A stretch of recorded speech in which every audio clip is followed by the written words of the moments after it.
Snuff excited.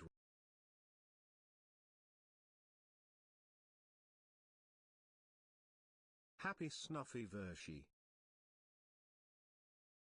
Donne 1 yum, donne 1 yum, donne 1 yum.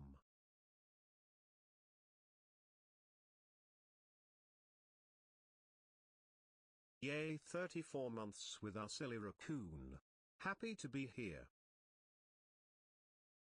Snuffy dance.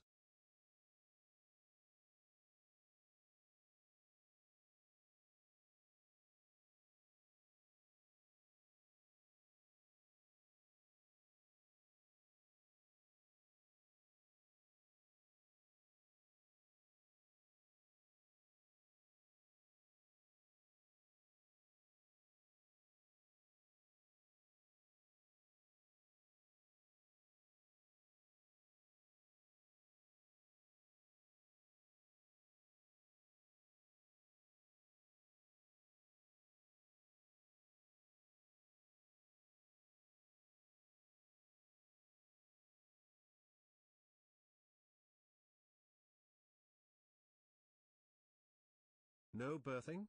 17,776 day was yesterday.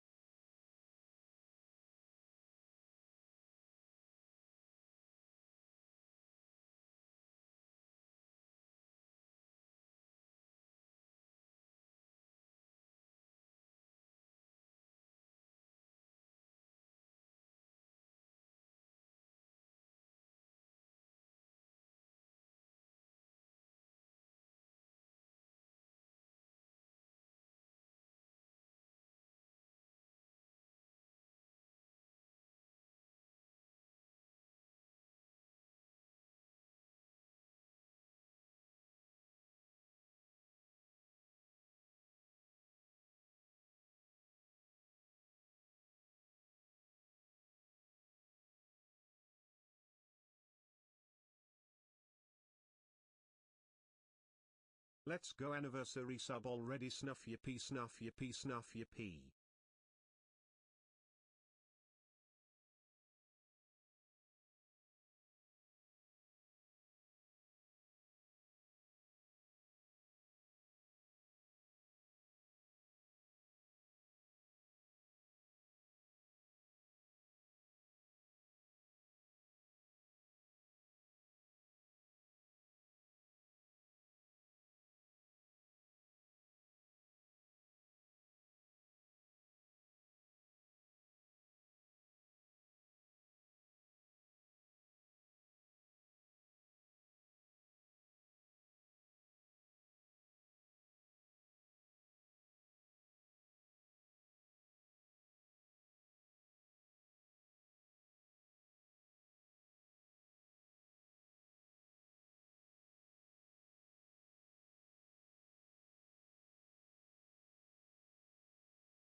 Dagoth, no milk.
Hello. Sorry I'm late. I wanted to make sure everything was super good for this. Snuff wave you.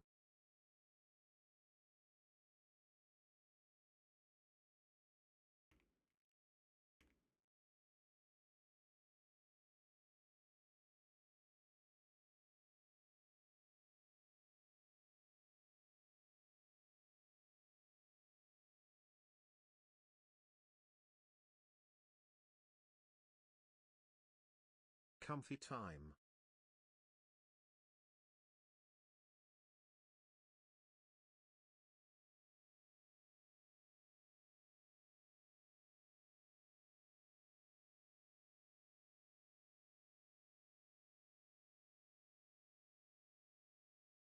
Oh, thank you guys. Hold on.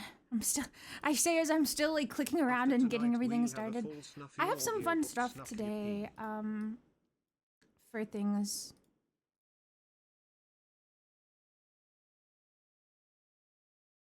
Hi Snuffy Snuff Heart. Hello.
Okay, I think I got everything. I think I got everything. I say as I probably forgot something.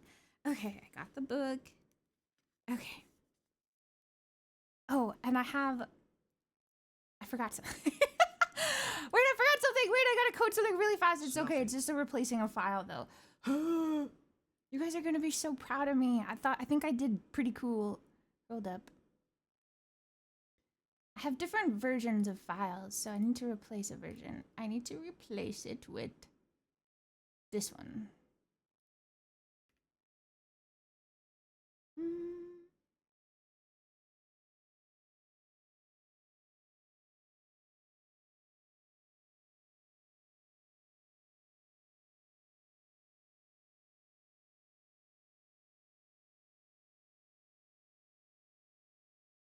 Okay, I hope that didn't break them.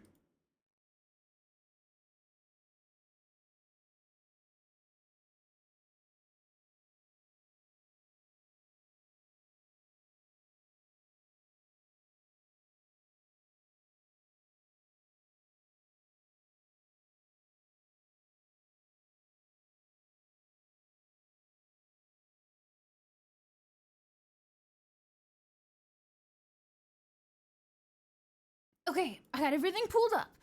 Boom, bam. What's up? Happy Wednesday. Happy Wednesday. Yeah. Oh my god. Thanks for liking my stupid bloopy doopy movie. my bloopy music. Thank you. Yeah, a lot of people have said that they like some of the new jams I've been putting on, which is nice. I thought that, you know, like eventually my playlist has like over 2,000 songs in it, and I just feel like not, you know, it just differs a lot, and that was okay for a while, but like sometimes I'm like, this is way too like maybe vocal or like just upbeat or too slow, and I was like, man, I'm gonna make a new playlist that's just like good music in the background, I guess, just good chilling music, so it's not too like overwhelming. It's not gonna be like the same song looped over and over, and there's a bunch of still different stuff. Birthday! Happy! Skippy is still fucking celebrating birthdays. Anybody's birthday, anybody birthday in chat, happy birthday. Happy April 8th. If it's your birthday, happy birthday. If it was your birthday yesterday, happy birthday. Happy birthday. Yeah, good day for birthdays. Birthday raid.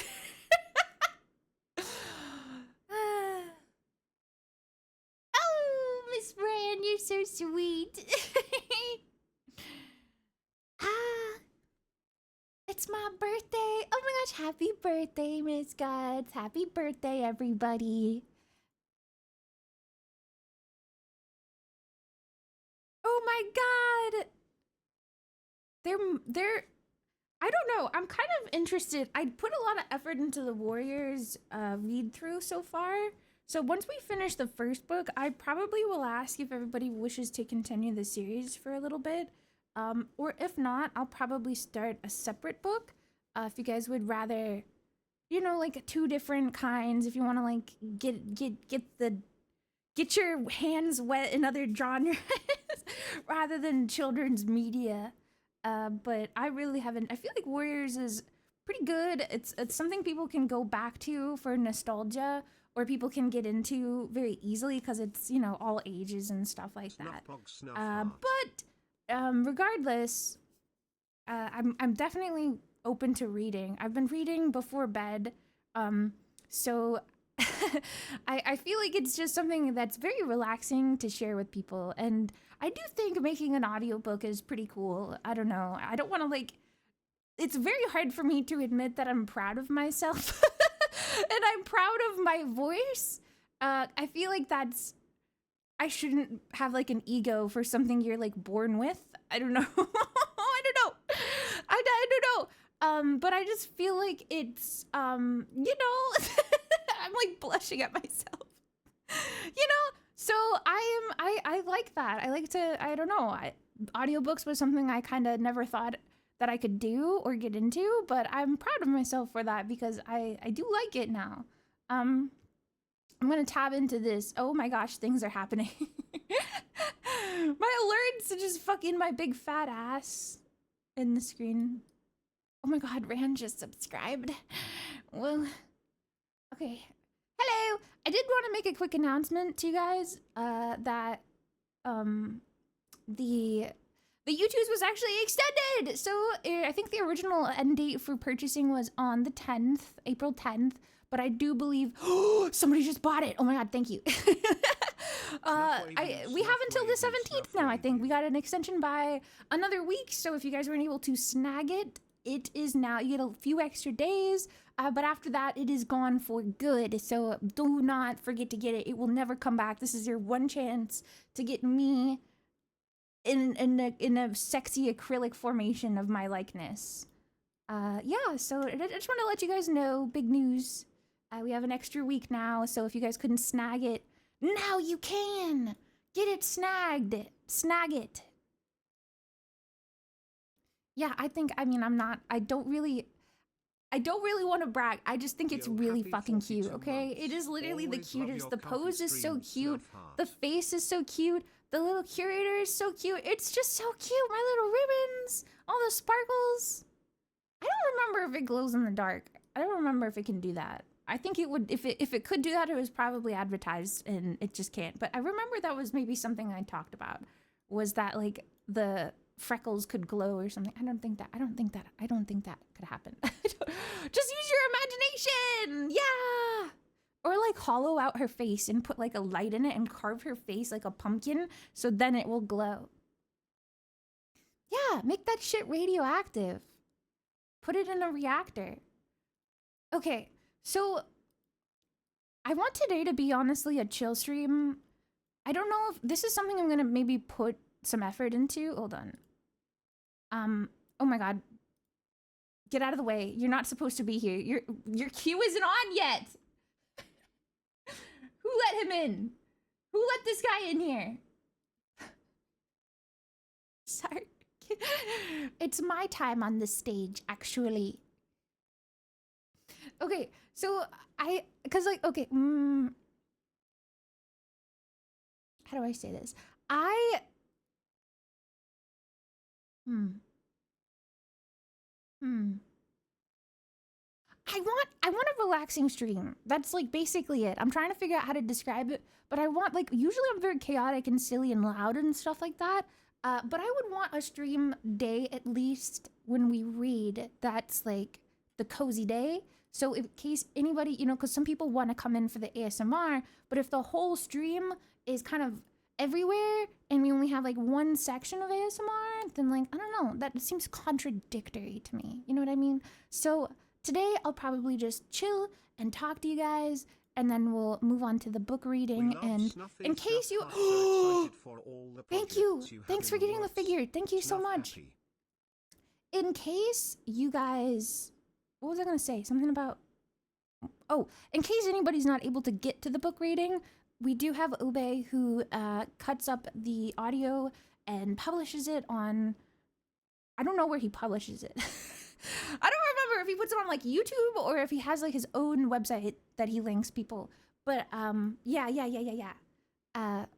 He does have that put together. So if you guys ever want to go through the chapters or hear the book, there will be like an official retelling audio version. There'll be the supercut Warriors Book 1 Into the Wild Snuffy reread. You know what was really weird that I saw the other day that I was listening to for books? I was doing research for my big video about Venice, and I was reading about Sir Casanova and his many escapades, because as you know, Casanova is actually from Venice. So, I was trying to read, and he obviously wrote a book himself about his own life, so I was like, well, shit, I gotta read that, because it's the most credible source you can get. And I found out that Benedict Cumberbatch actually did a live reading of that book as like an audiobook. That was really random. I was just going to read, I was like looking for Casanova's book, and it was just like, oh, you wanna listen to the Benedict Cumberbatch reread of Casanova's autobiography? And I was just like, what? What? I didn't know he did audiobooks. It was like a decade ago. So I just thought that was kind of a strange thing. Bingle dingle cumber bingle.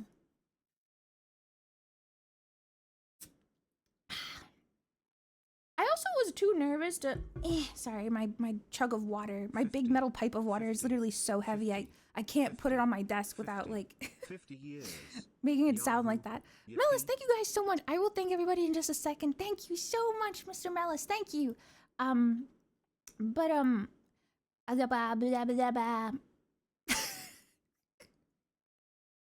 keep forgetting my train of thought. I'm so freaking sorry. I was just talking about Benedict Cumberbingle. What did I say?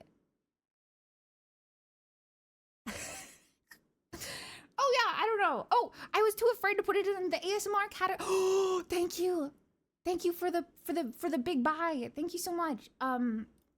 Because I feel like I'm not really great at ASMR, and people, like, I'm a separate category. You know, I'm not one of the, like, I don't got the 3D audio, and I'm not doing like the tippy taps or the head scritches or anything like that. So I don't know if I like count as ASMR. I just felt self-conscious. This is as close as we get right now. So I'm gonna say it's ASMR, but like not like, I'm not like licensed, you know? Ear lick me, dude. That was one of my top clips for so long, was the earlobe licking clip. People are gross, dude. Let me clean your ears. I wish I had more items of just, I would pull out like a really heavy equipment, like one of those drills they have at the dentists. Like, here I come, gonna clean your ears out. And it's just like the loudest, most highest pitch, like whirring noise. Oh, I know, Moogle I just am so self-conscious in myself because I'm not, I don't know. I would love to like practice more or even have like a 3D audio or something somehow. I just don't know. I just don't know. I don't know. Dentist ASMR roleplay. I would enforce everybody's like fear of the dentist. There's not a single person who's not afraid of the dentist, right?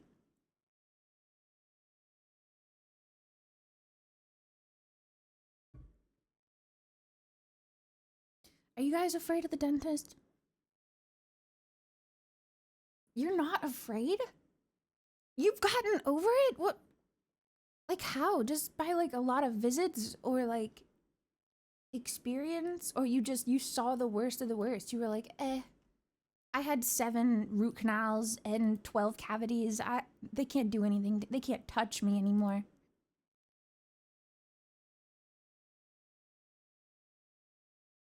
I know, I haven't been to the dentist in a few years. I really gotta go. I've got a bad cavity, I think on the top of my like left top left, you know? It hurts. Anytime I treat myself to like a sweet treat. Okay, when I say years, I mean like 3.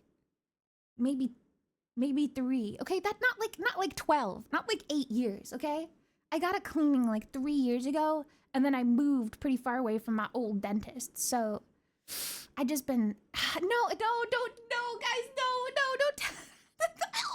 I know. I got to go. That's what got me my root No, guys. Every time I get like a minor headache, I'm like, this is it. The infection has spread into my blood and I'm going to die.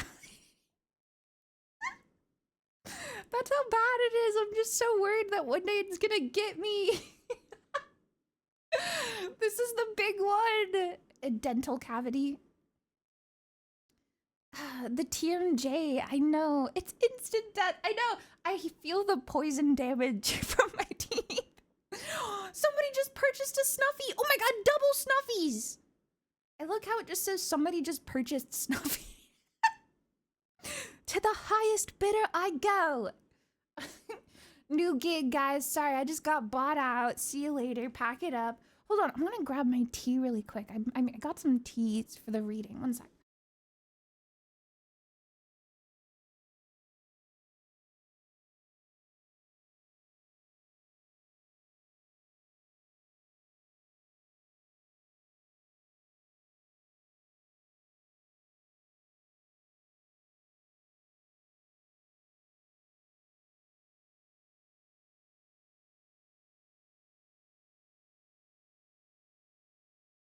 Oh my god, or bees sent to your house for 8 years? Dude, did you guys see the picture, not the picture, the animation that October made of Mr. Sting? Ah. I forgot to post the clip of my Sting debut on Twitter, so I was like, oh my god, this is great. I like blushed so hard because I know it was the stupidest thing, but like I was low-key proud of myself. Thank you so much for getting the YouTubes. Thank you. So I thought that it was just really nice to have like something I was really proud of be so well received that somebody wanted to make it into such a beautiful animation, and I literally was kicking my feet. Oh, I want to show it to everybody. I wanted to go to my parents' on Easter and just like show them and be like, look at it. Look at this. This is me, and this is a thing that I did that was really funny. Oh my god, give me a little bit. Oh my god, Pookie Wookie. Hello, beautiful, sexy, fellow gorgeous raccoon woman. Oh, I just want to be in your arms and look at you in your beautiful eyes. Oh. I just started. Thank you so much for the raid. Welcome, guys. Oh my gosh. Hello. Hold on, I'm sipping my hot tea.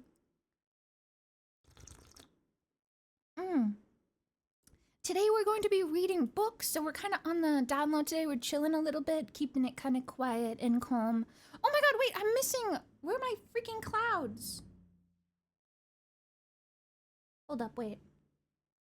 I fucked it. Something's fucked. My wizard code.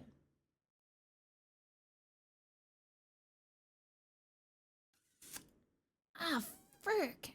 I think I fucked it. What did I do with the files? Did I change the files? Did I change the original file? Oh my god, no. It's not. It's just a super minor. Somebody just bought the YouTubes. Thank you so much. Thank you. Hold on.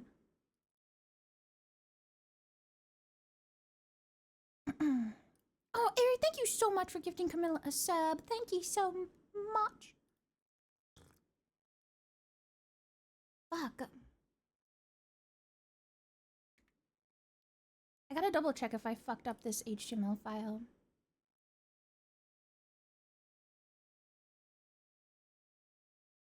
It should be this one. No, I didn't. Okay, I didn't. I think I just gotta change it. Hold up.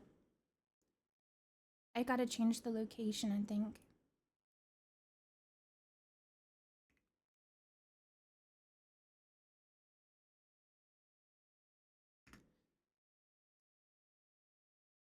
I think so. This might either fuck it up or vice versa. Fuck up the other thing I got going on. There we go. There we go. Got my clouds back. Okay, sorry, what did I miss?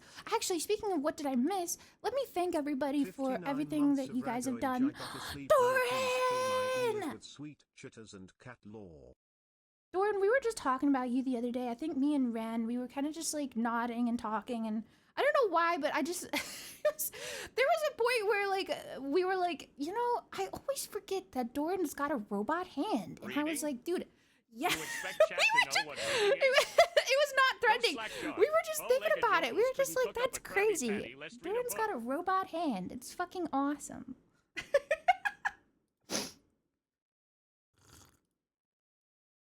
It is crazy. It just, I always forget. And then every time I'm just like, that's fucking awesome. Yeah, he does. You guys, if you don't know, Doran is so cool. His VTuber persona is a little toy robot. And it's really cute because it goes along with that he has a real toy robot hand. It's Fisher Price brand. No, I'm just kidding. But it is really cool. You know, he was just doing a V-card opening stream the other day. And if you guys watch that kind of stuff, you can see he's got a really cool piece of metal on his hand. I think it's really cute and really inspired that he does stuff that's like, you know, comes out from the soul. It reflects who you are. I agree. Yeah, actual bionicle guy. It's awesome. Does it turn into a laser? It looks like something that you could like switch out like that, you know? Like it could like shift into something else. Like he's got the hand and then it can shift into like a paper cutter or something. It's badass, yeah. Yeah, like Mega Man. Oh my god. Thank you so much for the resub, Doran. I appreciate you. You're such a good friend. Thank you so much. 59 months too. Holy shit, thank you, man. Ari, thank you again so much for gifting a sub to Kamina. Thank you so much, and thank you guys for the raid. I hope you had a wonderful stream. I know I'm a little late on that, but thank you guys so much. Melis, thank you so much for the 50 months. I appreciate you so much, homie. Thank you for everything you've done for the community. Dreamweaver, thank you so much for 63 months. That's an insanely long time. Thank you, thank you, thank you. Pato, there was something I wanted to say to you yesterday or something. I think you said something and I wanted to throw a brick at you. I don't know. That happens a lot. Thank you so much for 18 months, Mr. Pato. Oh my god. I think we were talking about how we're going to watch Witch Hat Atelier in Discord. Which I think I'm gonna do Friday or Saturday, maybe. And Pato was like, I think we should finish the ones that we didn't finish months ago. And I was just like, no. I just want to be like, no, we're not doing that.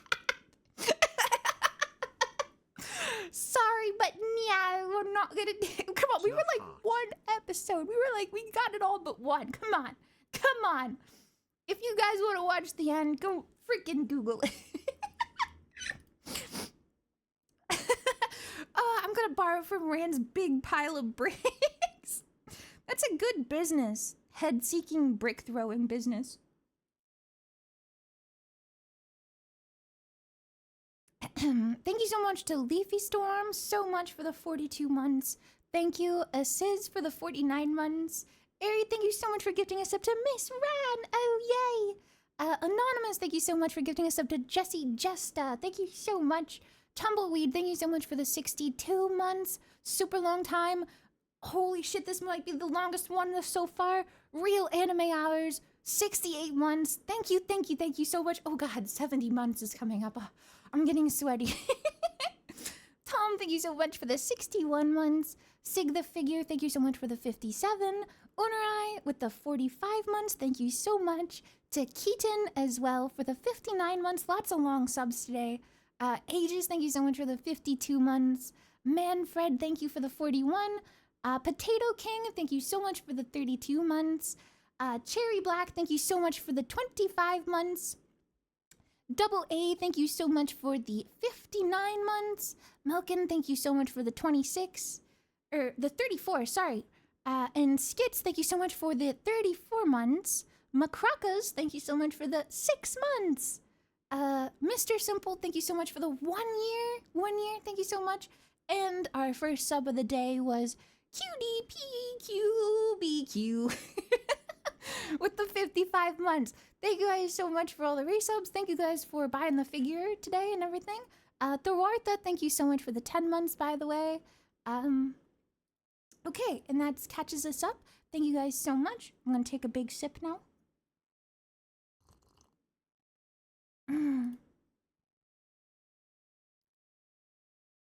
I love potatoes. Shout out to fat boys that look pregnant. I locked him out of here. I should look if he's here or not. He ran out of my room when I got my tea. So I was like, fine, if you wish to be left to the, like, what's that thing in, what is, this is the only thing I know about Bloodborne. What is, you know, like everybody's like trapped in their house, I guess, right? That's like the whole thing in Bloodborne. Everybody's like in their home and you walk up to the door and talk to them or something. That's like, I've seen that. So like, that's what I'm like, okay, fine, Potato, if you want to go outside to the ungodly horrors, AKA the females, then Godspeed, sir. Oh my god, yeah, oh my god, okay, I'm watching Rand's Kid, you guys. Nobody say anything that's not child appropriate for the next, like, I don't know, 6 minutes in the microwave. He's a kitty pet now. Yeah, he's a kitty pet. He's so spoiled.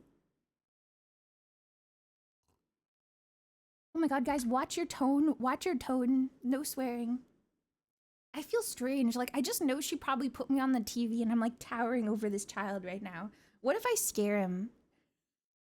What if I'm just like... Do you think he likes that? Or do you think he gets freaked out by that? Like, they don't understand like a general concept of fear other than maybe like what is just striking to a baby, like alarming. So maybe he likes when you make like crazy noises because it's like pleasing to him. They like dancing fruit on the screen. Oh my god.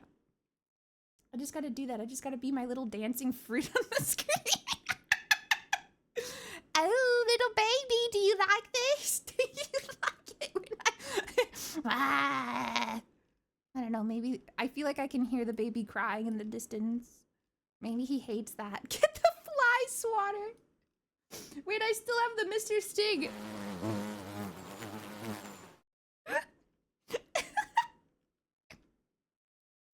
Maybe the baby doesn't like bees. Maybe that was really upsetting. Oh no, dude, just imagine the first time you were ever stung by a bee. Imagine the betrayal you probably felt. I feel like I remember mine. I feel like I was a little older, maybe like 8 or something, or 6. I think I tried to like grab it, or like I was holding a bee and I was like, oh my god. And then it just fucking stung me and I think I remember screaming, like screaming. Yeah, it definitely was like my first traumatic experience. Right next to watching my mom like trip on a brick and fall down the stairs. I should not laugh at that, but it's always good to laugh at your traumas. Yeah, my mom tripped on a brick and fell down the stairs and I was blamed for leaving the brick on the stairs, so it's really traumatizing. It all comes back to throwing bricks at people again. Yeah, I know, I was so upset. I did not actually remember if I left the... I don't think I was playing with bricks on the stairs, come on. I was too busy eating ants off the floor to be playing with bricks. I know. No wonder I mentioned bricks so much. I've always been using them as an object of harm ever since I was an infant. Oh.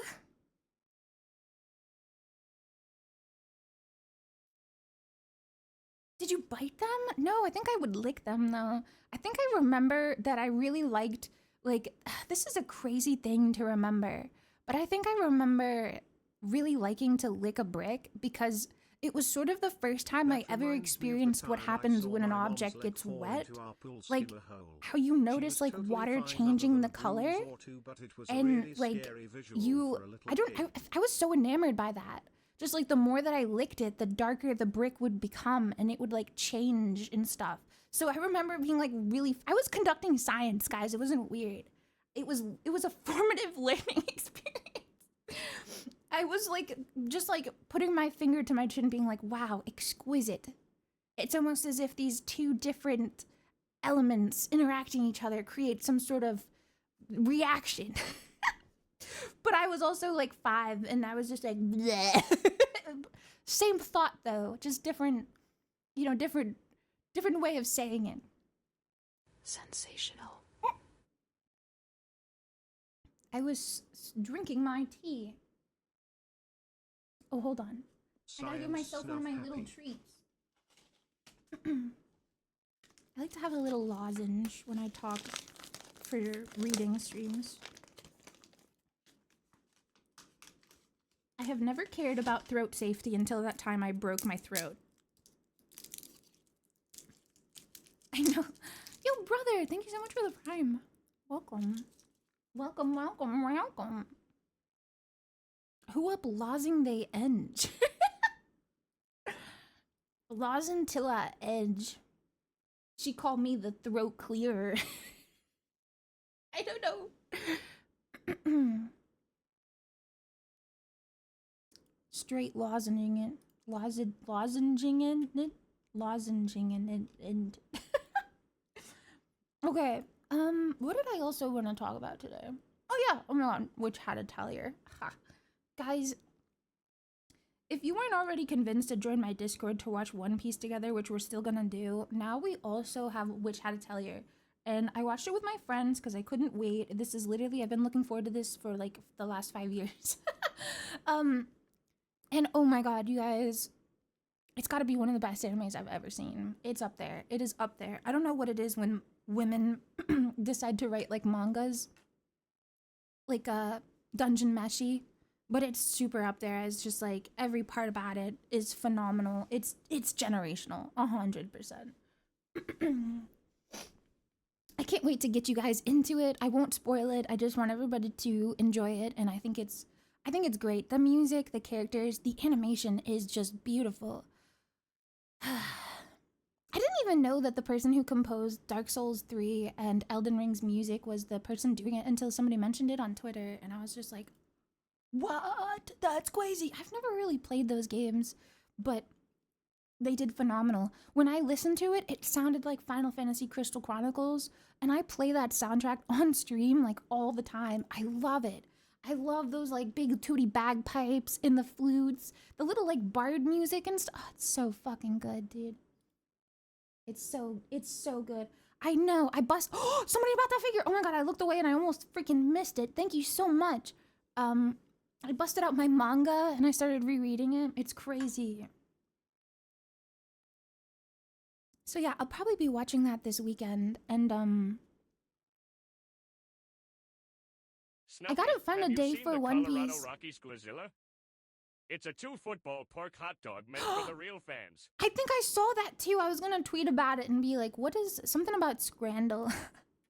I'm really tempted to do some scranning today, but I don't want to get too heated, you know what I mean? I will also say something about the Discord is I almost forgot this last time we did a Warrior Cats reading, and I apologize, but I found the files looking for my, while I was coding, and I gasped and I was like, oh my god, I completely forgot. Oh, another purchase! Thank you so much! Thank you for buying a Snuffy! Thank you! I have this. Look! They've already begun.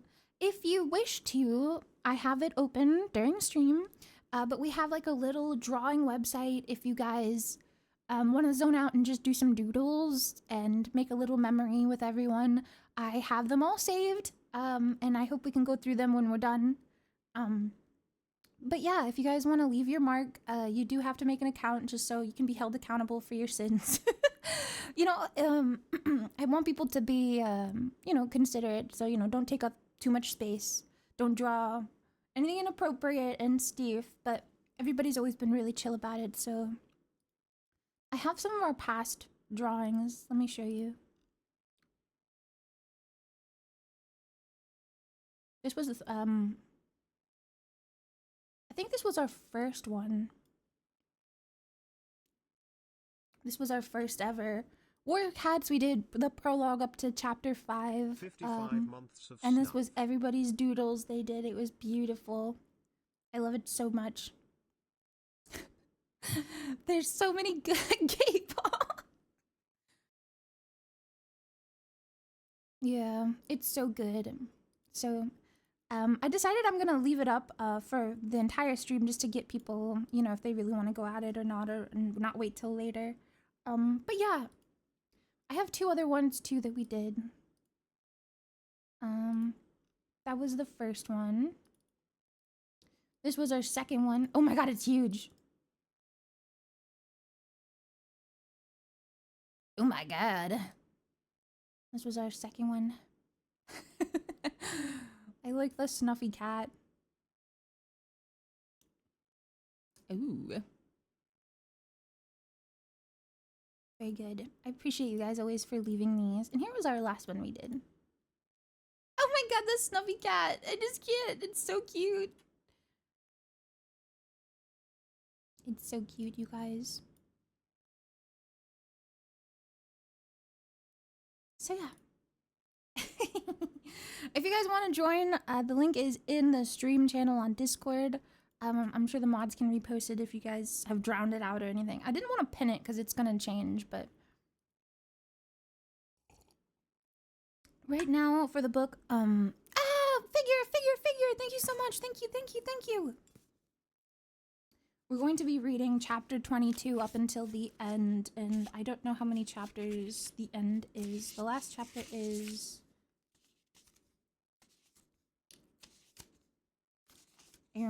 this one's long. Holy crap. Oh, chapter 1? Huh? Does it give us the chapter of the next? Oh, it does. It gives us the first chapter of the next book. Oh my god, wait, is this the last chapter? Oh my god, chapter 25 is the last. But we're kind of... There's only a few pages of chapters, I guess. Yeah, we got a free preview if you guys want to have a free preview. So, I did want to talk about, before we get too into Warrior Cats, though, can I just say that it's crazy that I feel like I decided randomly, like, you know what? It was the 3 a.m. Patreon night, and I said I was going to do variety anime. And I don't know what it is, but somebody said something about, like, watching One Piece. And I was like, you know what? Fine. Let's watch One Piece, I guess. I'll watch live action One Piece just so I can laugh at it. And I got so into it that I've been watching it obsessively since with my community. And I feel like when I got into it, now my Twitter, I told you, is going to be nothing but One Piece, and it is. But now there's just like a bunch of random like shit happening. I mean, not random, because it's obviously a huge, wildly popular anime, if not like the most popular. But I just feel spoiled because I'm like, wow, like there's like a remake where they're basically like amping it up, and like the animation is gonna be like way better, and they're like pruning all the like weird old anime filler nonsense and stuff. And I'm just like, wow. Cause like I've been thinking about it. I was like, maybe I should watch the anime. And then every time I watch one of the live actions, somebody will post like, oh, by the way, this is what that character looks like in the anime. And I'm just like, maybe I don't want to watch it. Maybe it is slightly too goofy for me. I don't know. I kind of like the cinematic vibe of the live action. But if they're like amping it up and making it a bit more modern, I think it'll be more fascinating to look at these days. So I'm really excited. I might actually try watching the remake and stuff like that. There was something else. Oh my god, yeah, there's like the Popeyes One Piece collab. I really hope that's happening because I want to try it. The same studio that did Agents of the Four Seasons, which just came out, and I'm gonna pull you into watching it too. I've never heard of that, but it sounds cool. Yeah, the gum gum fruit drink.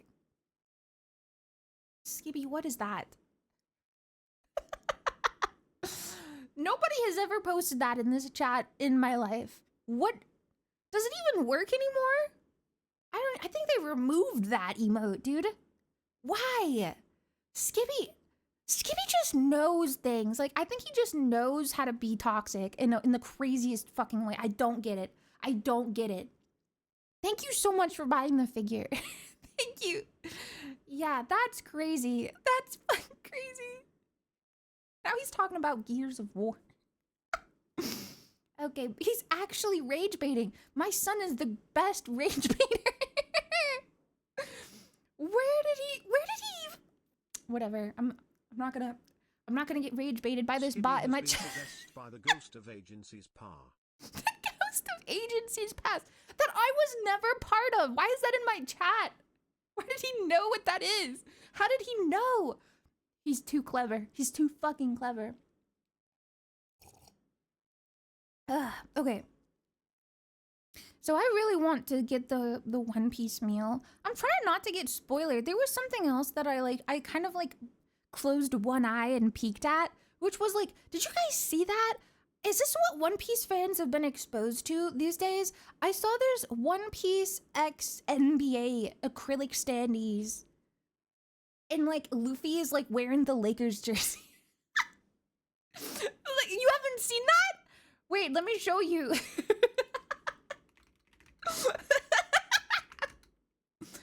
Dude, wait, nobody Google it. You gotta see it here first. Dude, look at this. It goes crazy. All of the people are wearing like different like teams and stuff, I think. Yeah, here we go.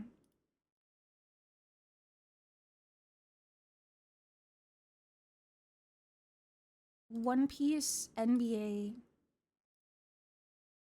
I think it was this one. Look at that. This is from like November last year, but they're releasing like acrylic standees now. There's probably better photos. I just don't know what to Google.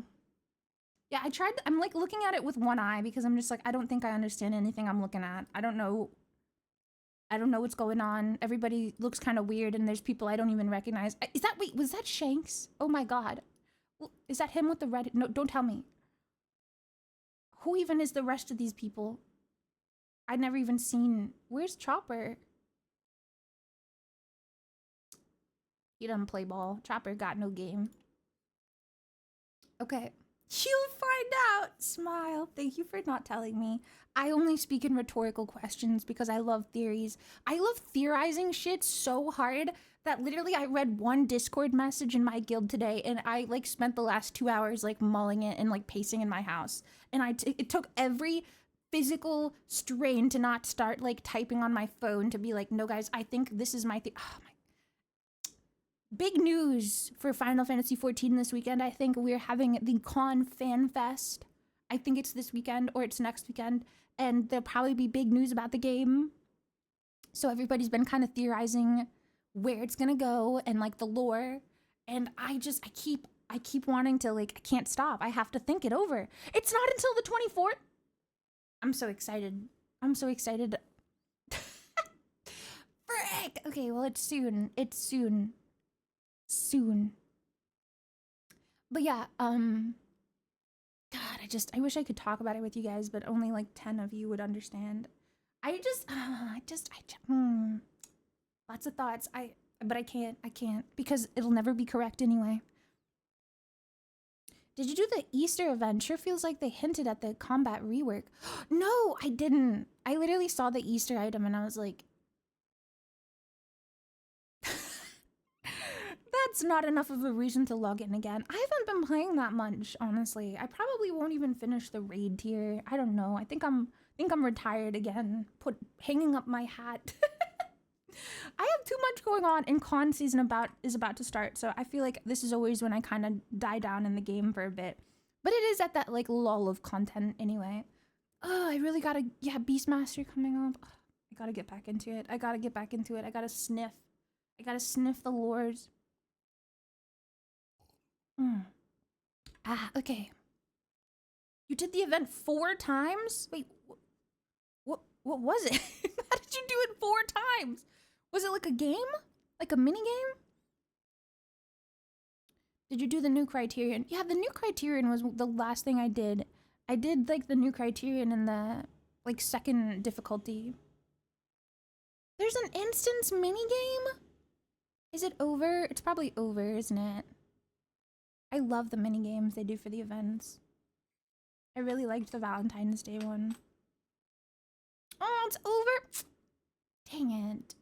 Oh well. Oh well, you can't do everything. I've also been like vibrating off the edge of my seat right now because if you guys are still playing other games, Sky is having a new event in a few days. I think starting on Friday. They're doing their Days of Earth or whatever the fuck. I don't remember what it's called. Days of Nature. And it's like water themed, like cleaning up the waters and stuff, and you get a lot of cool water stuff. And then shortly after that, in about a week, like I don't know what's in the fucking water these days, dude. But in a week, they're starting the new season for the Battle Pass, and it's called Days of Carnival. And it's just a bunch of fucking jesters and people in like Harlequin and like laces and ruffle. What? What? Like what? It is so perfect. I know, it's so perfectly me. I'm literally bouncing off the walls. Like I've been waiting for the theater troupe spirits to come back because they came back shortly after I started, or before I started playing. And I wanted the jester one with his little hat for so long. And they're like, don't worry, babe, he's not coming back. We got new guys for you. We got a whole new set of dudes that are all dressed up like that. And it's all brand new and sparkly and dyeable. And I'm just like on the floor, literally. Oh, it looks so great, you guys. I'm really excited. I can't wait to see. So I've been really excited to play more Sky. I finally have so much immense drip that every day I log in, I just change my outfit. Because I'm like, phenomenal work. Oh my gosh, Callie, sweet Callie. I pet you on the head, sweet girl. My sweet, sweet, beautiful girl. Like a little kitty.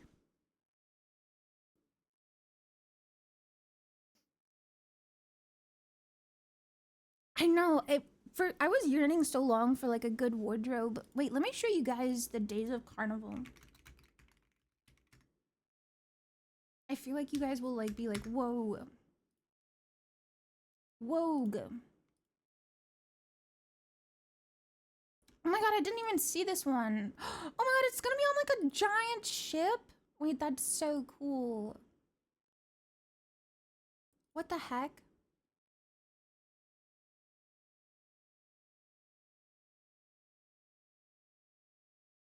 A carnival cruise. Oh my god, I've never been on a cruise.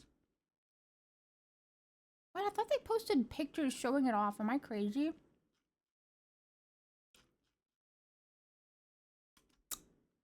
Where are the photos? I need a photo.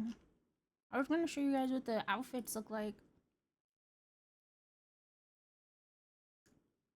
I usually find them on like TikToks and stuff like that, so.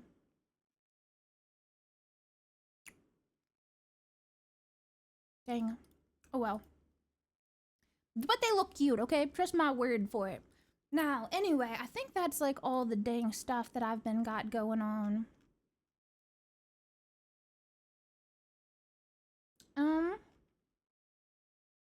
I want to show you guys what I've prepared for you.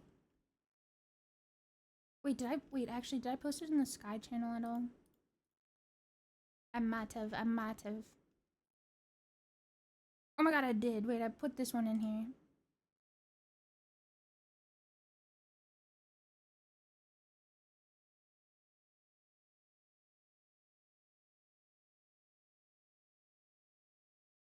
Meow, meow, meow.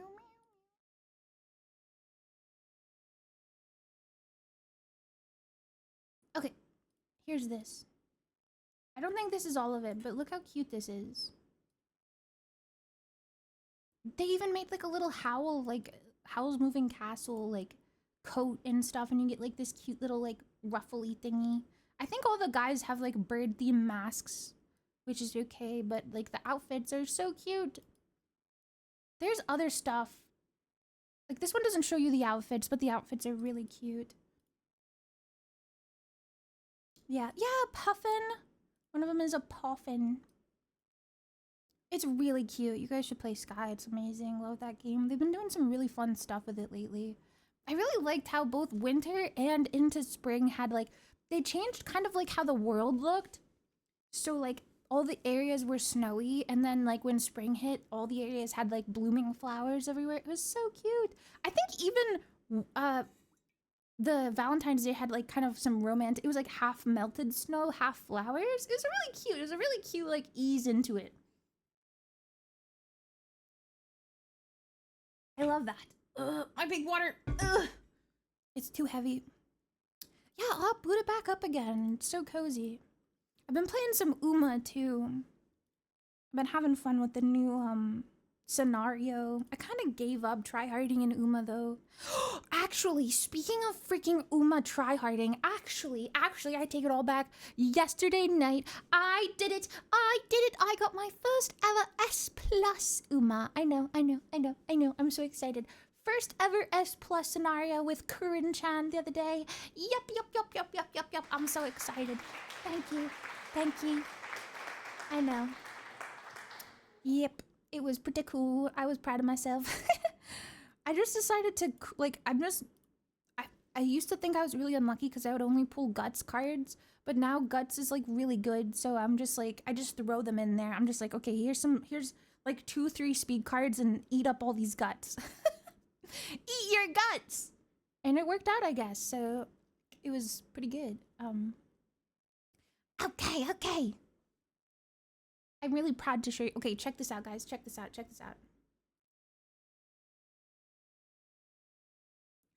Fuck. Fuck! Wait, it's somewhat ruined. I knew I was gonna mess up the original file. The clouds aren't supposed to be here. I gotta get the— hold on, let me remove those. Let me remove those ones. Is it cute though? Hold on, I'll show you it in a sec. Now this is gonna bug the crap out of me. I gotta figure out why the clouds are here. Yep. Okay, I see why.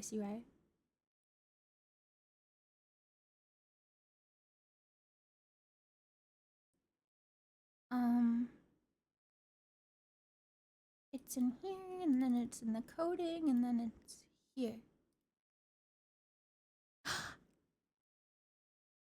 Oh, I see why. Okay, I see why.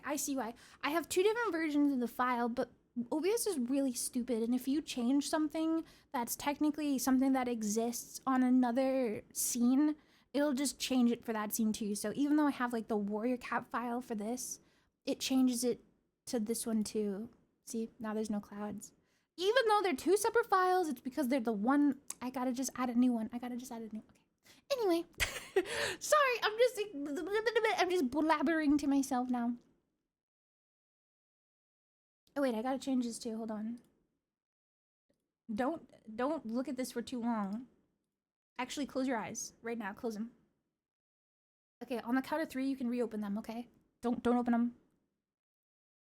Okay. Okay, 1. Oh shit! Wait. Wait. Why is he so?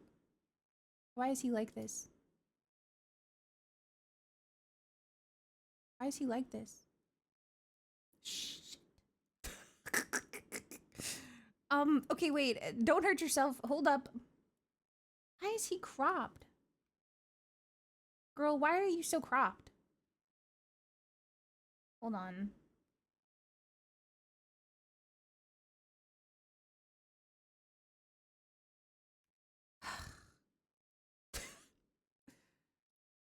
Okay, what is... Why is Gray Paws okay, but his is not okay?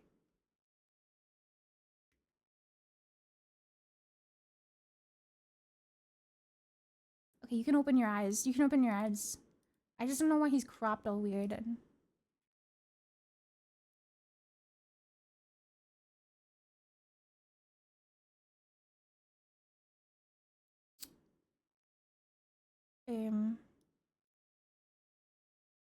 He's a stick. Hold on, what if I just say... Oh my god. He's fine. Chat, he's fine. I just have to make him huge.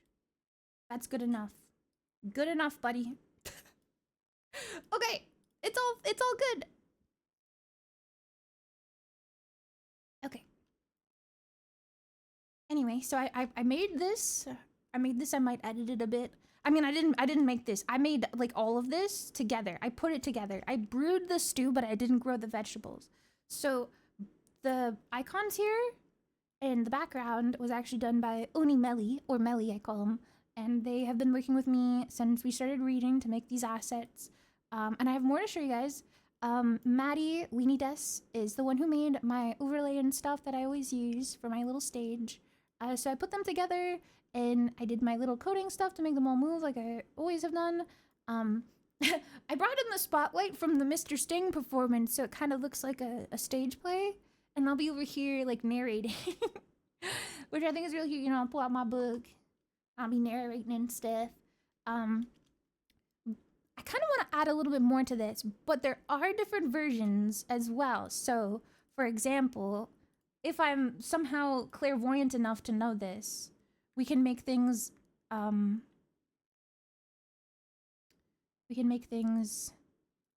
me see, I gotta lock all this stuff so I don't fuck it up.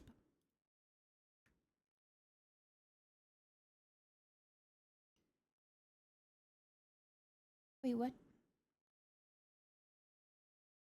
How is this one on? Oh, right, because that's why. Because this one's... No. Eh? I promise I'm good at what I do.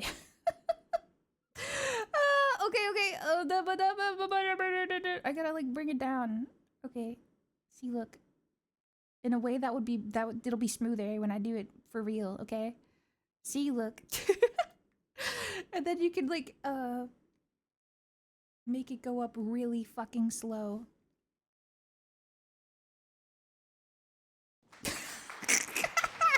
Thanks. Thanks, guys. Yeah, thank you.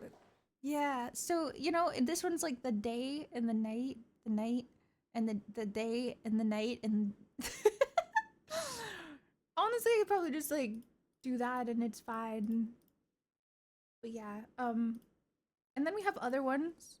We have, wait, where are they? Oh my god, right.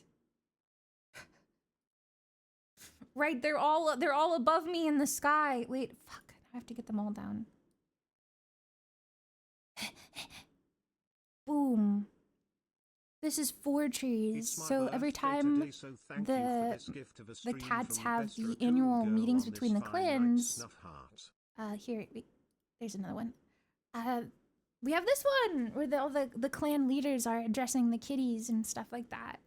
So right now we just have 2 students, but Melly said they were always down to make more for other occasions if we needed to. But we figured these were the most important going onward, is 4 trees and ThunderClan camp. So yeah, I thought that was cool. Okay, I'm really proud. I think it's really key. I don't know, maybe you guys think so too. I'm gonna try my best to make it a little bit more polished in the future, but given the time, I thought it was pretty cool. Oh, thank you, Davish. Oh, stop, you guys. Oh, stop. Oh. I appreciate your guys' kindness.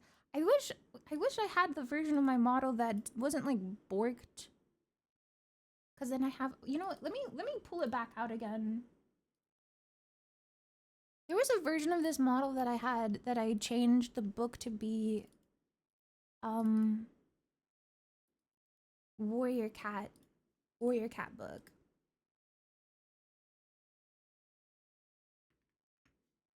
Let me see.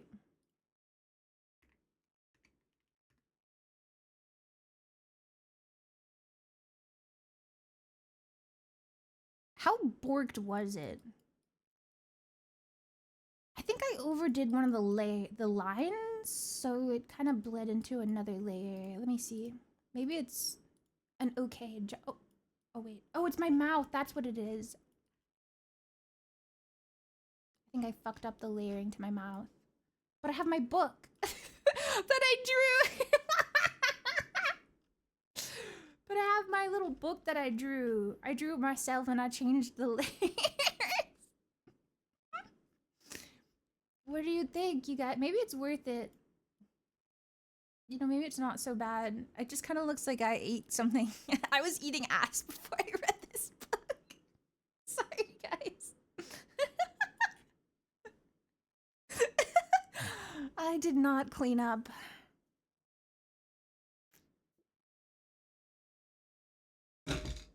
Ow! Sorry, I slammed my water into my freaking mini packaging of pills that I use to pump myself up.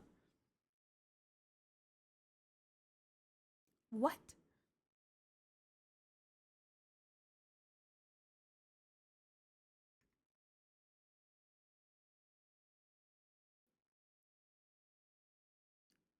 Skibby's gonna send you guys to Sentinel Island. The fuck? Warrior cats? He doesn't even understand what's happening. Okay. I'll probably maybe get to reading now, if that's okay with you guys. Our little read.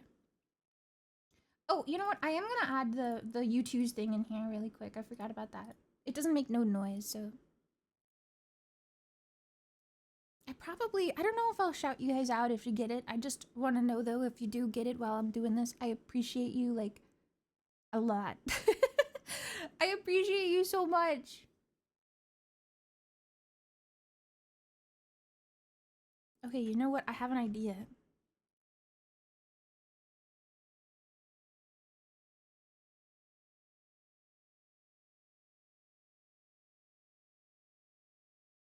I have a huge, big brain idea.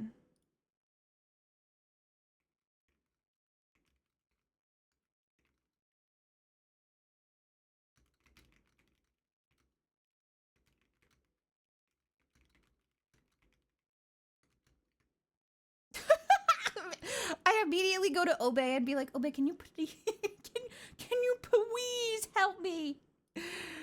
Okay.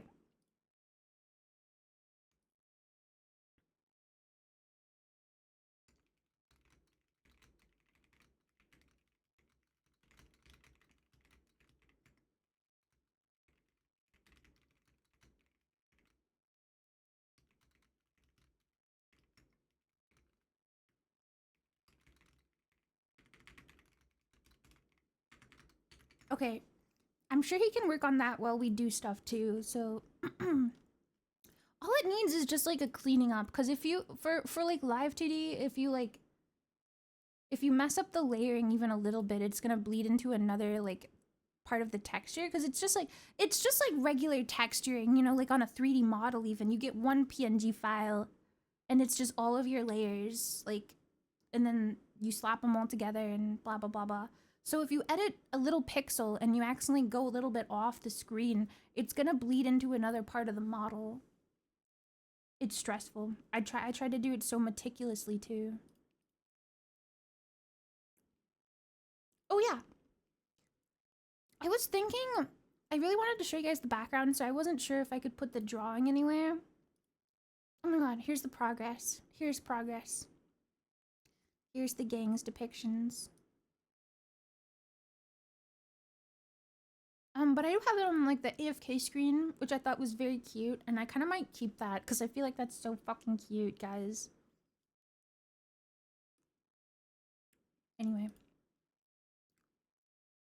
We got the curator's designated dirt protection area. Shoveling into that. Okay.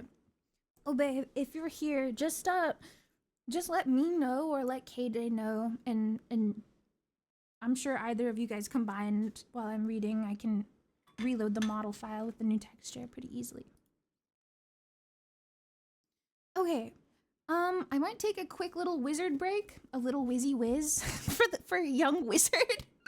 Might take a young fat Wizzy break before we get started, and then I'll probably get to reading and we will finish the first book. I'm really excited. I'll give you guys, before we start, I'll also give you guys a little bit of a rundown on what just happened and what, and yeah, we'll just kind of go over like previously on the last episode. Okay, yeah, I'm gonna go cast a Aqua stream inside of my porcelain throne. I'll be right back.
Hello, gang. I returned.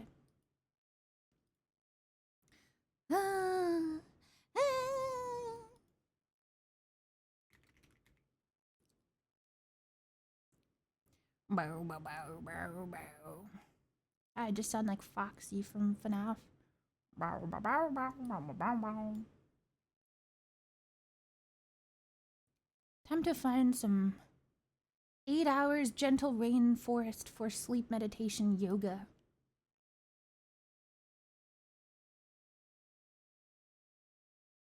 I don't need it to be raining. Calming forest bird nature sound. Okay.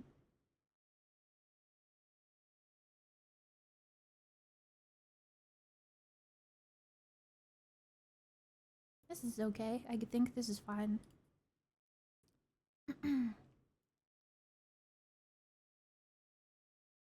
Okay. So. Oh, I'm gonna change the stream title now, so I better know.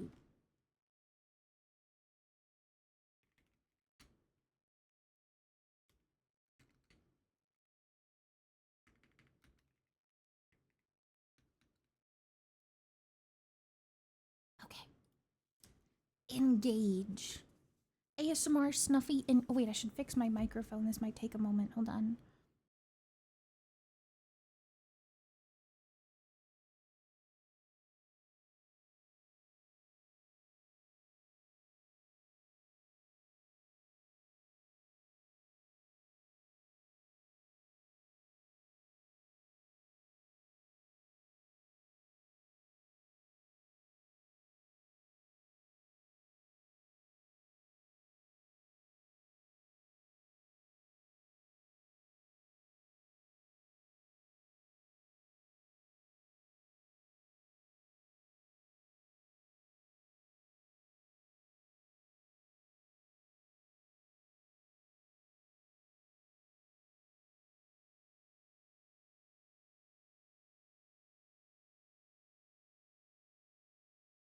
Okay. Okay. Okay. Okay. Okay. Okay. I'm putting my wand away. Can I read and hold you? Oh my god, wait. This doesn't make any sense, but it can happen. It doesn't make any sense, but this is what we're gonna be doing. Okay. Everything is in place. I think I'm all good now. Okay. Yay! Oh my gosh. Okay, so we're on chapter 22. We have 3 chapters until the end, plus 1 bonus chapter of the first book, or the first chapter of the second book. So, last chapter we said goodbye to Ravenpaw, if you guys remember. Tiger, whatever the fuck his name is. What's his name? Tiger Claw. Yeah, Tiger Claw is freaking plotting against his own poor apprentice, I think. And his life is in jeopardy because lies are being told about him. And Greypaw and Firepaw both decided to escort him to the barn where the stray cat Barley lives, and they said that you would be safe there, and they said their goodbyes, and I think that was it. They had to venture out there. So they got Ravenpaw to safety, and I think something was going on with Shadow Clan. I don't know. Did they get... I think the kits are missing. Yeah, they killed Spotted Leaf. Spotted Leaf is dead. The medicine cat for ThunderClan and Firepaw's potential love interest died. They got him. Yeah, I can't believe they got him. They got Spotted Leaf and they took Frost Fur's kits. So they decided before they had time to go into ShadowClan to try and find the kids, they had to get Ravenpaw to safety before he was also killed. So things are tense, honestly. Things are tense. So with Ravenpaw safe, now we must get into now we go to ShadowClan. I'm gonna make a little pinned message too.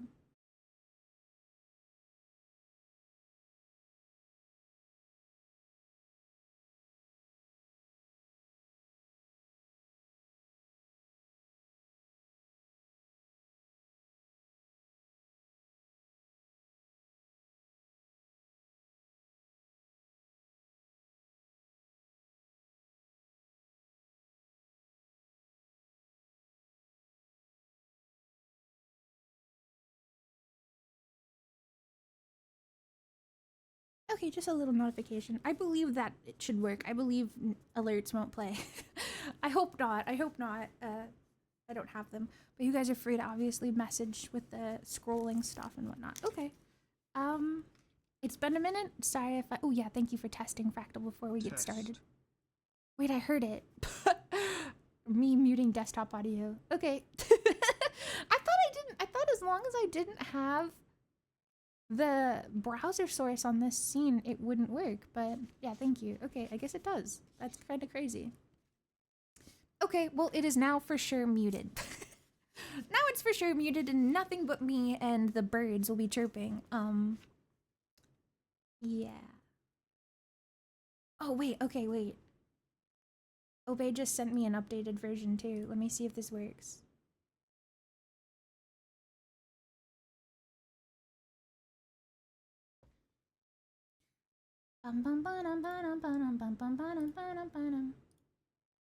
The fucking goose? The goose noises.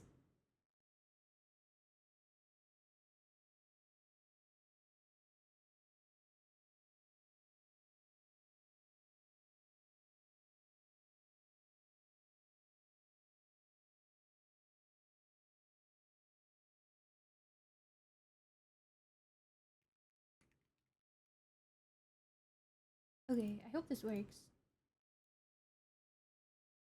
Thank Thank you for trying, Obey. I think it's still a little weird. I don't know, maybe it's just me.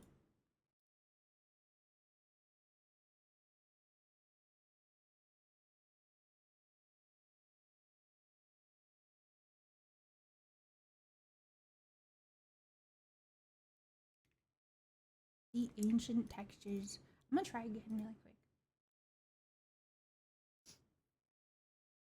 RiverClan would claim that goose. I wonder if they do eat like gooses or birds, like waterfowl. I look so funny. I literally, it's like zoom in based. Like I look okay now, but then my face falls off. That's okay. I got 2 masks on.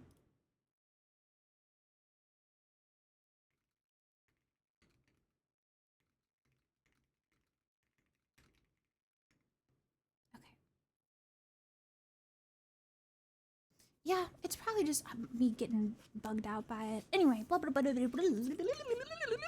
Oh my god. Wait, some people do that in audiobooks. They have like little jingles every time like a chapter ends or something. I gotta do that. My little Family Guy intro. My little Family Guy segue.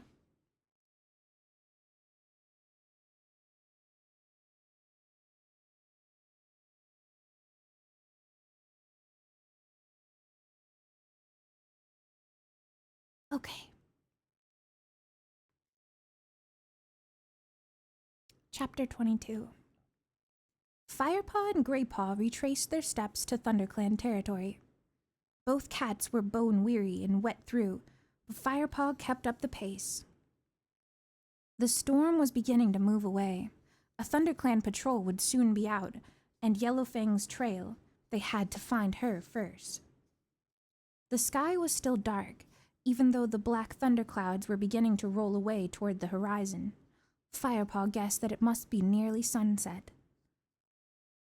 "Why don't we head straight into ShadowClan territory?" suggested Greypaw as they ran down the steep hillside into 4 trees.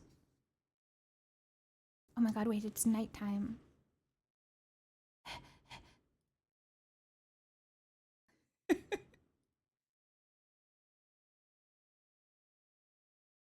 They headed back over the stream into ThunderClan territory. There was no scent of Yellowfang until they crossed into the oak woods close to the camp. Now that the rain had finally stopped, the scents around them were beginning to return. Firepaw hoped that the rain had not washed away Yellowfang's trail completely. He stopped and brushed at a fern with the tip of his nose.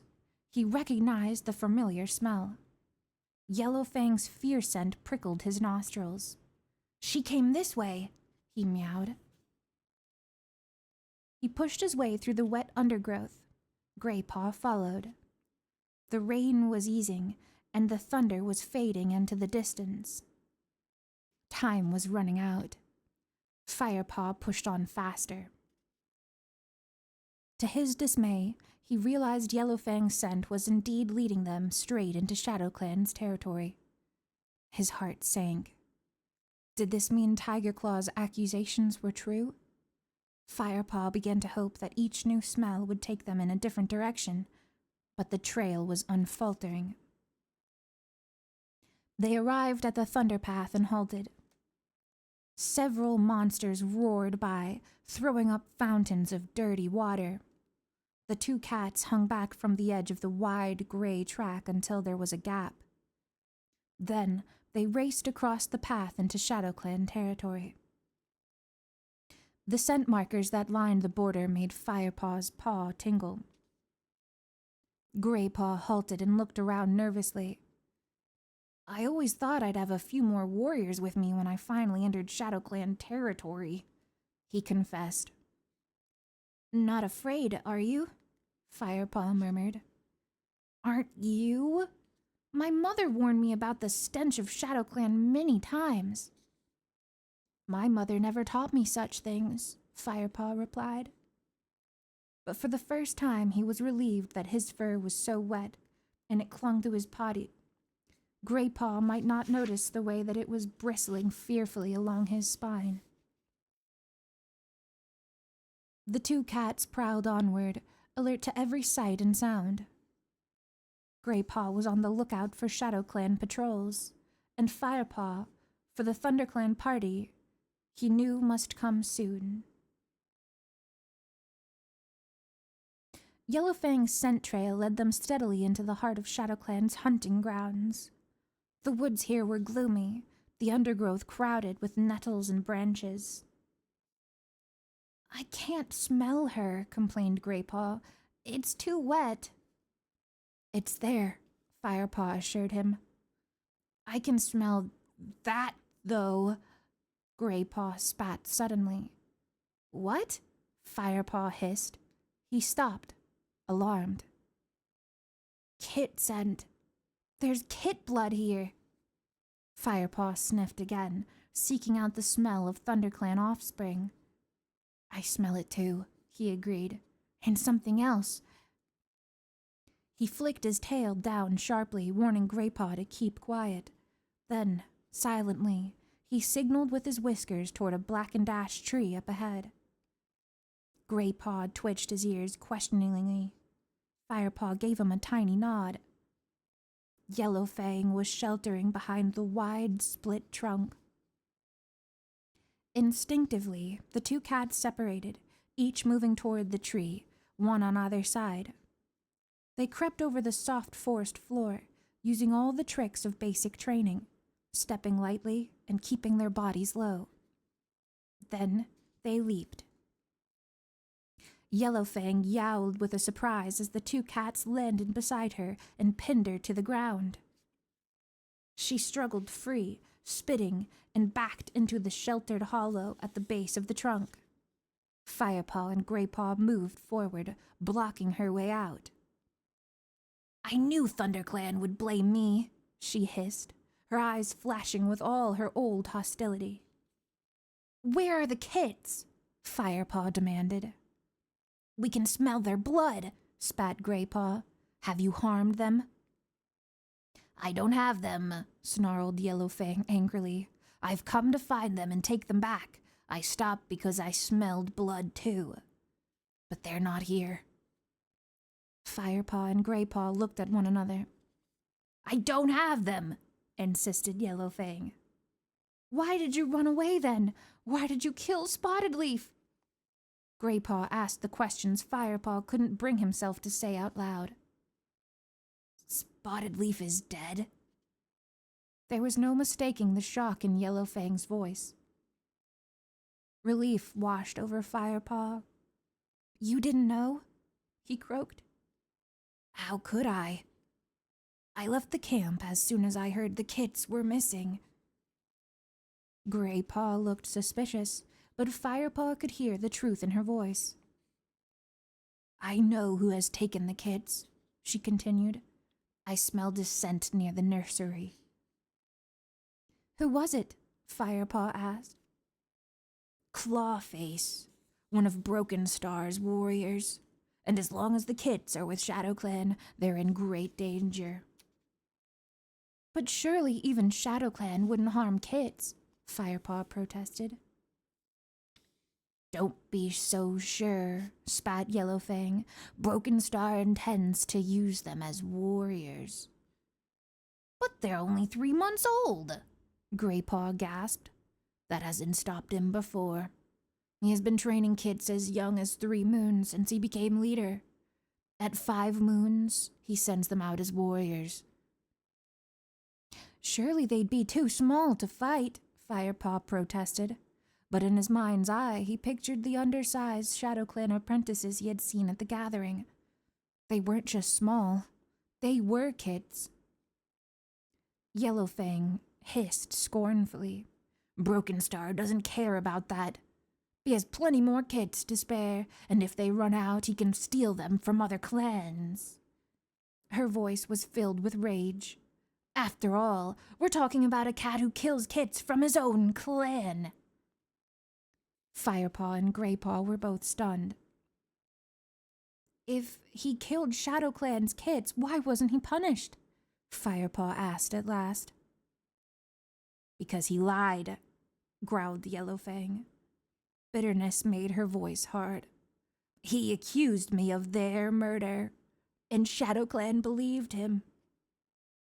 Firepaw suddenly understood.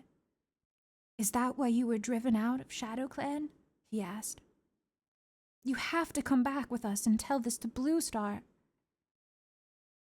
Not before I have you rescue your kits, Yellow Fang spat. Firepaw lifted his head and sniffed the air.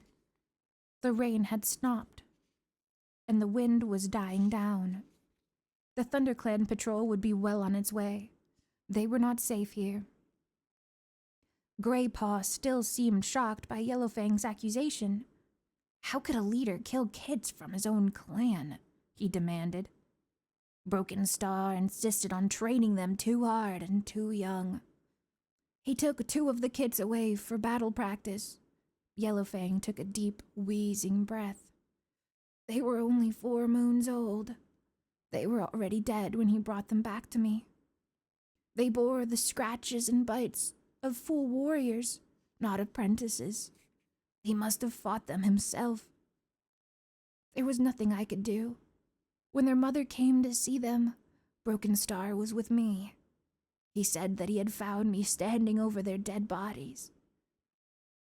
Her voice cracked as she looked away. Why didn't you tell her it was Broken Star? Firepaw asked in disbelief. Yellowfang shook her head. I couldn't. Why not? The old she-cat hesitated. When she spoke, her voice was heavy with regret. Broken Star is Shadow Clan's leader. Noble, Ragged Star was his father. His word is law. Firepaw looked away, and the 3 cats sat in silence for a moment. Then Firepaw meowed. We'll rescue the kids together, tonight. But we can't stay here. I can smell the ThunderClan patrol coming.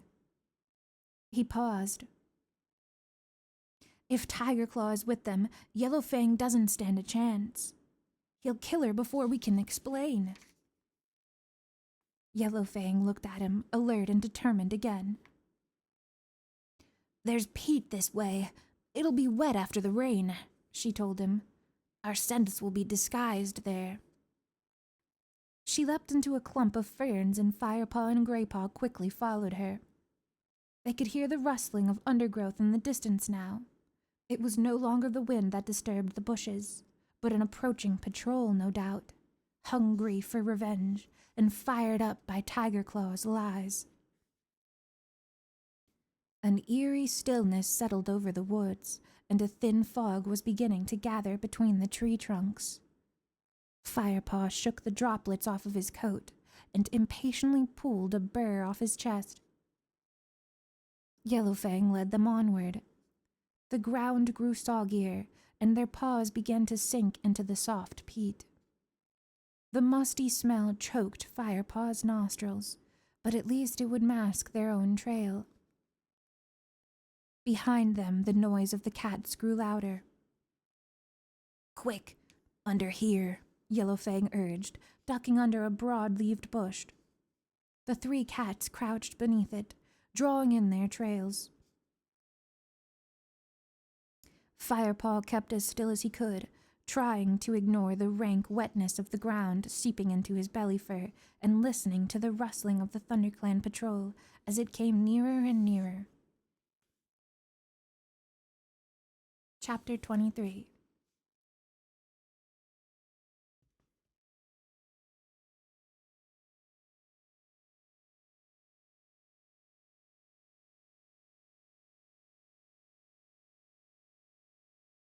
Liger Claw.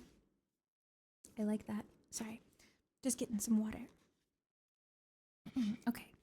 I think I've got it. Firepaw could tell there were several cats in the patrol, traveling fast. He couldn't recognize the individual scents of the cats through the earthy bog odors, but he knew it was ThunderClan. He held his breath as the paw steps raced and passed away. Are we really going to try and rescue the kids from Shadow Clan alone? Whispered Graypaw. Yellowfang answered him first. I might be able to find us some help inside ShadowClan. Not all the cats support Broken Star. Firepaw prickled up his ears and Greypaw flicked his tail in surprise. When he became leader, Yellowfang explained, Broken Star forced the elders to leave the security of the inner camp. They had to live on the boundary and hunt for themselves. These are cats who have grown up with the warrior code. Some of them might help us. Firepaw stared into her old eyes, thinking quickly.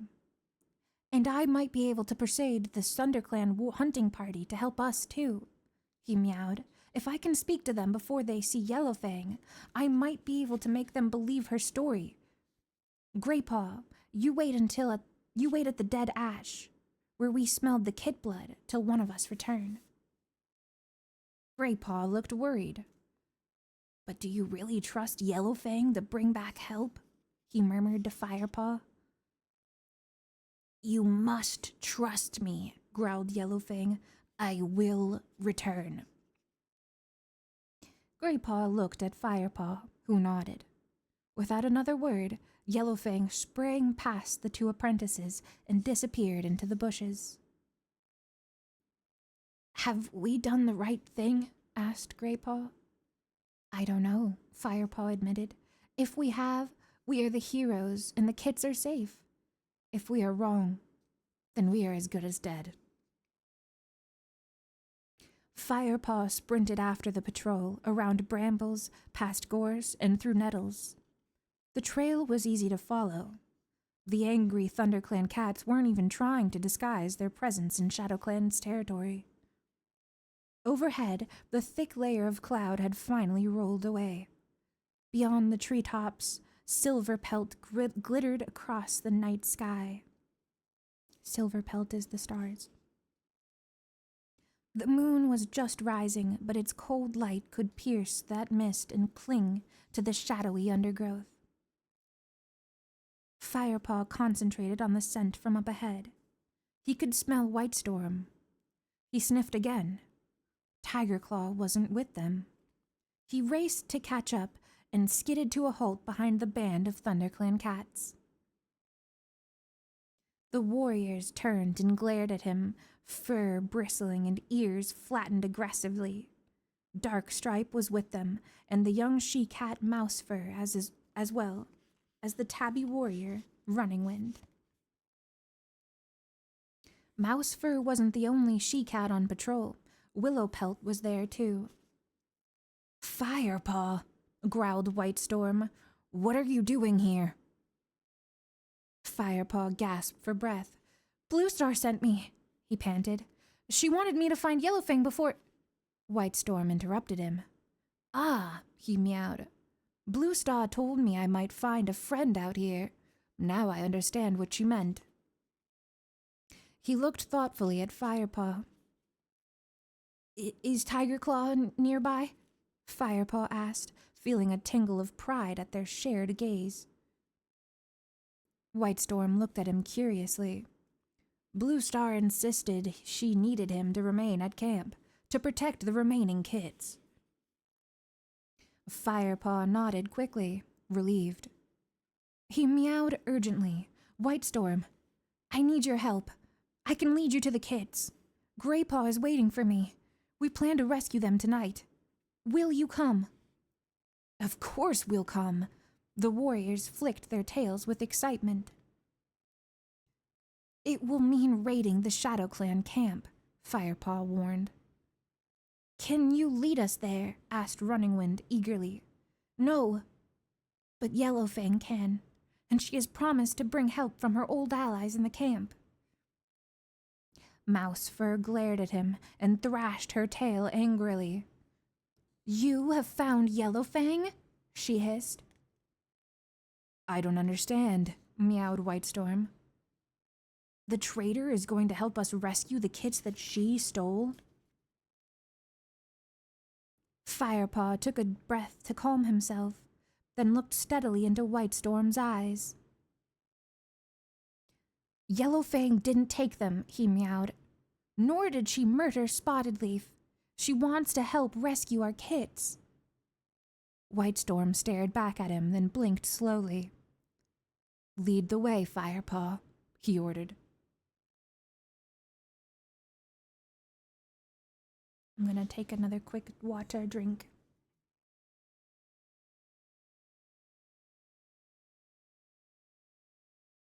Yeah, dude, Whitestorm is so cool. I love Whitestorm. I have a t-shirt that I just am making up right now, but it says, I fucking love Whitestorm. I fucking love Whitestorm. He's a real one.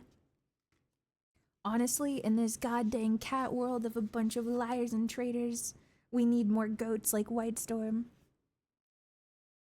Okay. Getting back to it. Graypaw was waiting by the ash tree, pacing restlessly around its rotten trunk. He stopped as soon as he saw the patrol emerge from the mist and twitched his whiskers in greeting. Any sign of Yellowfang? Firepaw asked. Not yet, answered Graypaw. We don't know how far it is to the Shadow Clan camp, Firepaw pointed out quickly, feeling Whitestorm stiffen beside him. She may be on her way back right now. Or she might be happily sharing tongues with her Shadow Clan comrades while we sit here like fools waiting to be ambushed, meowed Graypaw. Whitestorm watched the two apprentices, his ears flicked uneasily. Firepaw, he prompted. She will come back, Firepaw promised. Well said, young Firepaw. Yellowfang stalked out from behind the ash tree and sat down. You're not the only one who can sneak up on someone. She meowed at Firepaw. Remember the day we met? You were looking in the wrong direction that time, too. Got him. 3 other Shadow Clan cats appeared from behind the tree and settled themselves calmly on the other side of Yellowfang. The ThunderClan cats bristled, alert and suspicious. Both clans stared silently at each other.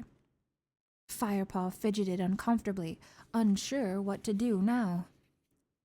Eventually, one of the Shadow Clan cats, a gray Tom, spoke. His long body was skinny, and his fur looked dull. We have come to help you, not to harm you.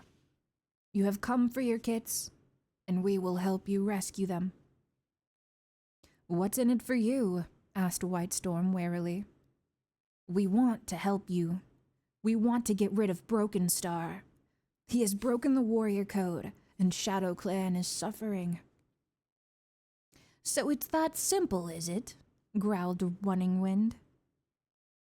We just drop into your camp, snatch the kits, kill your leader, and go home.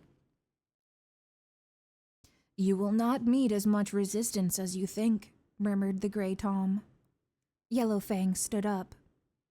Let me introduce my old friends, she meowed, weaving her way around the Shadow Clan cats. She brushed past the Grey Tom.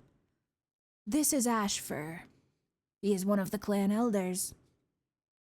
And this is Nightpelt, a senior warrior before Ragged Star was killed. She circled a battered Tom, who nodded at them.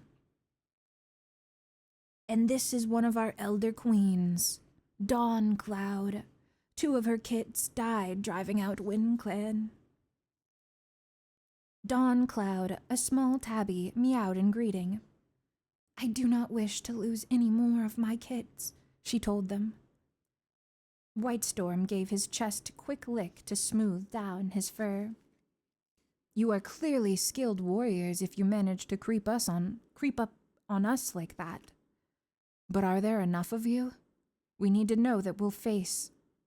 Oh, I totally messed this one up. Hold on. I'm going to redo it. You are clearly skilled warriors if you manage to creep us... I'm going to rip the page with my teeth. You are clearly skilled warriors if you manage to creep up on us like that. But are there enough of you? We need to know what we'll face when we raid the Shadow Clan camp. Dude, and I can't say running wind. I keep messing up running wind. It's like a tongue twister. The old and the sick of Shadow Clan are slowly starving, meowed Ashfur.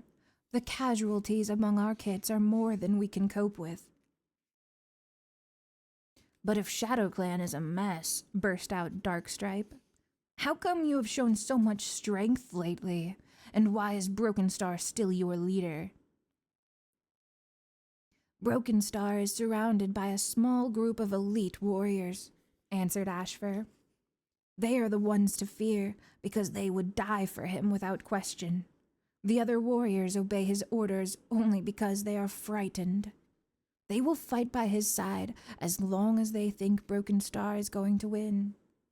If they thought he would lose, they would fight against him, not for him, Darkstripe finished the elder's words in disgust. What sort of loyalty is that? The hackles of the Shadow Clan cats began to rise. Our clan was not always like this, Yellowfang interrupted. When Ragged Star led Shadow Clan, we were feared for our strength. But in those days our strength came from the warrior code and clan loyalty, not from fear and bloodlust. The old medicine cat sighed. If only Ragged Star had lived longer. How did Ragged Star die? Asked Whitestorm curiously. There were many rumors at the gatherings, but no one seemed to know for sure. Yellowfang's eyes clouded with sorrow. He was ambushed by a warrior patrol from another clan. Whitestorm nodded thoughtfully. Yes, that is what most cats seem to think. These are bad times indeed, when leaders are picked off in the dark instead of open and honorable battle. Firepaw frowned, in his mind racing over different battle plans.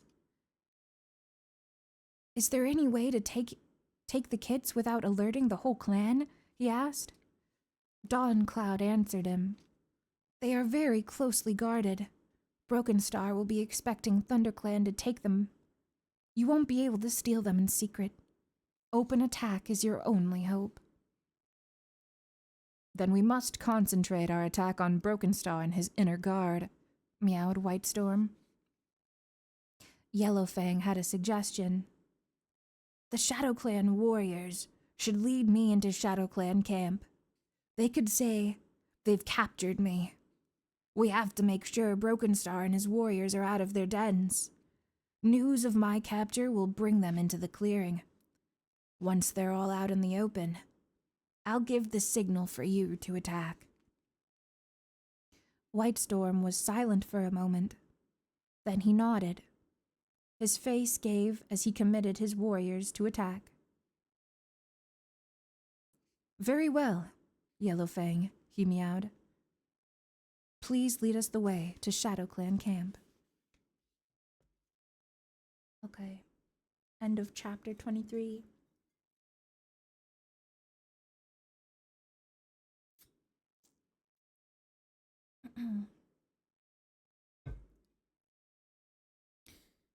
Okay. Yeah, I'm sorry for my poor reading today. I feel like I'm not doing the best, but hopefully you guys don't mind.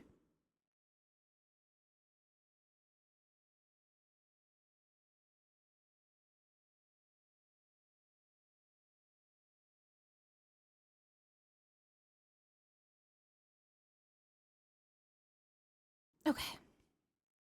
Yeah, I'm getting back into it.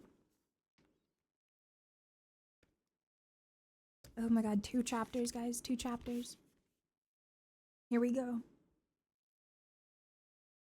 Chapter 24. Yellowfang turned and pushed her way into the bracken. Whitestorm and the others followed her. Firepaw was tingling with excitement. He didn't feel the damp chill in the air, and his weariness was long forgotten. Yellowfang guided them to a small hollow surrounded by thick undergrowth and pointed out the entrance to Shadow Clan camp. The tangled mass of brambles looked very different from the neat gorse tunnel that led into the ThunderClan camp.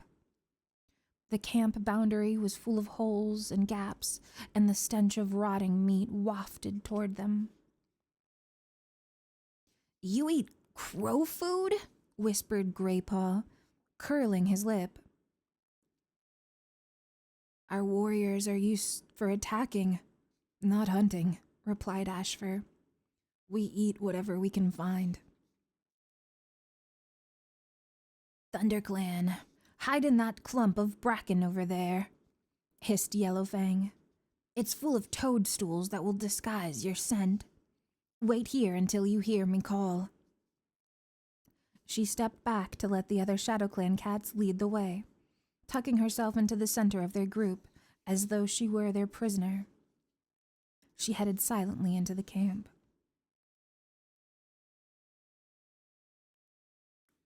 The ThunderClan cats settled themselves amongst the toadstools, tense and alert.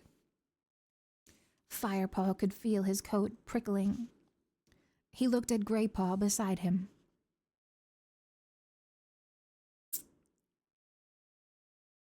The thick fur on the back of his friend's neck was standing on end, and Firepaw could hear him panting with suppressed excitement. "Oh my... Girl, he's bird loud as hell. Hold on. I'll do this one. No, actually, wait.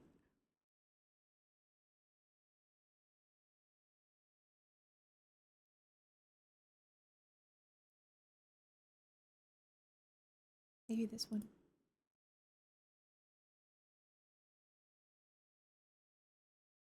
God, wait, I like this last one.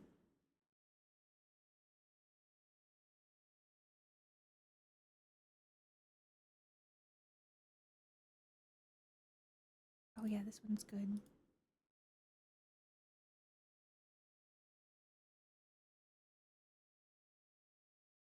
Okay.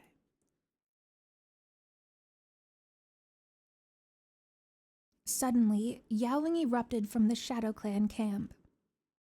Without hesitating, the ThunderClan cats sprang from their hiding places and raced through the entrance. Yellowfang, Ashfur, Dawncloud, and Nightpelt were in well-trodden, muddy clearing, wrestling with 6 vicious-looking warriors. Firepaw recognized Brokenstraw and his deputy, Blackfoot among them. The warriors looked hungry and battle-scarred, but Firepaw could see the hard muscles pounding beneath their patchy fur. Around the edge of the clearing, groups of scrawny cats stared uncertainly at the mayhem. Their skinny bodies seemed to recoil at the violence, while their dull eyes looked on, shocked and confused. Out of the corner of his eye, Firepaw saw Running Nose back away and hide beneath a bush. At White Storm's nodded signal, the ThunderClan cats leaped into battle. Firepaw grasped a silver tabby with his claws, but was shaken loose. He tumbled over and the ShadowClan warrior turned on him and gripped him with his claws as sharp as black thorns. Firepaw managed to twist and sink his teeth deep into the cat's flesh. The warrior's yowl told him he had found a tender spot, and he bit down harder. The warrior screeched again, ripping himself free, and ran off into the bushes. Firepaw stood up. A young ShadowClan apprentice leaped at him from the edge of the camp, its soft kitten fur fluffed up with fear. Firepaw sheathed his claws and batted him away easily. "This is not your battle," he hissed. Whitestorm already had Blackfoot pinned to the ground. He gave him a vicious bite and injured the deputy, and the injured deputy raced away toward the camp entrance and out of the safety of the forest. "Firepaw!" Firepaw heard Dawncloud screech his name. "Watch out! Clawfaces!" He didn't hear the rest. A heavily built brown cat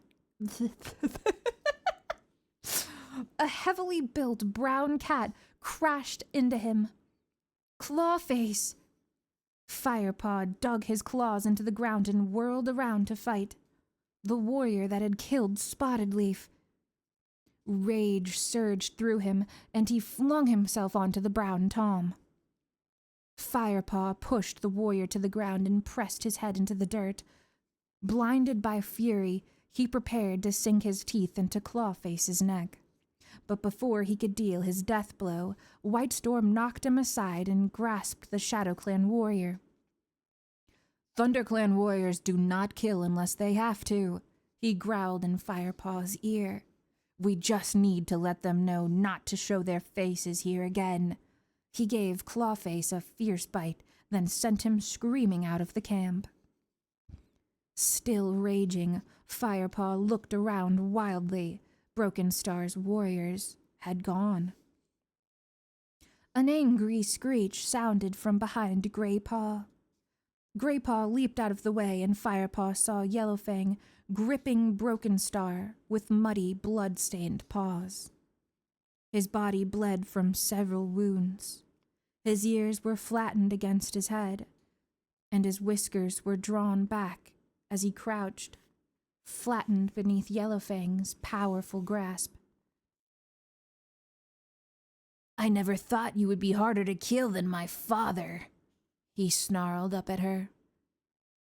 Yellowfang recoiled as if she had been stung by a bee, her face twisted suddenly by shock and grief. She loosened her grip on Broken Star, and instantly he threw her aside with a twist of his powerful body. "You killed Ragged Star?" Yellowfang wailed, her eyes wide with disbelief.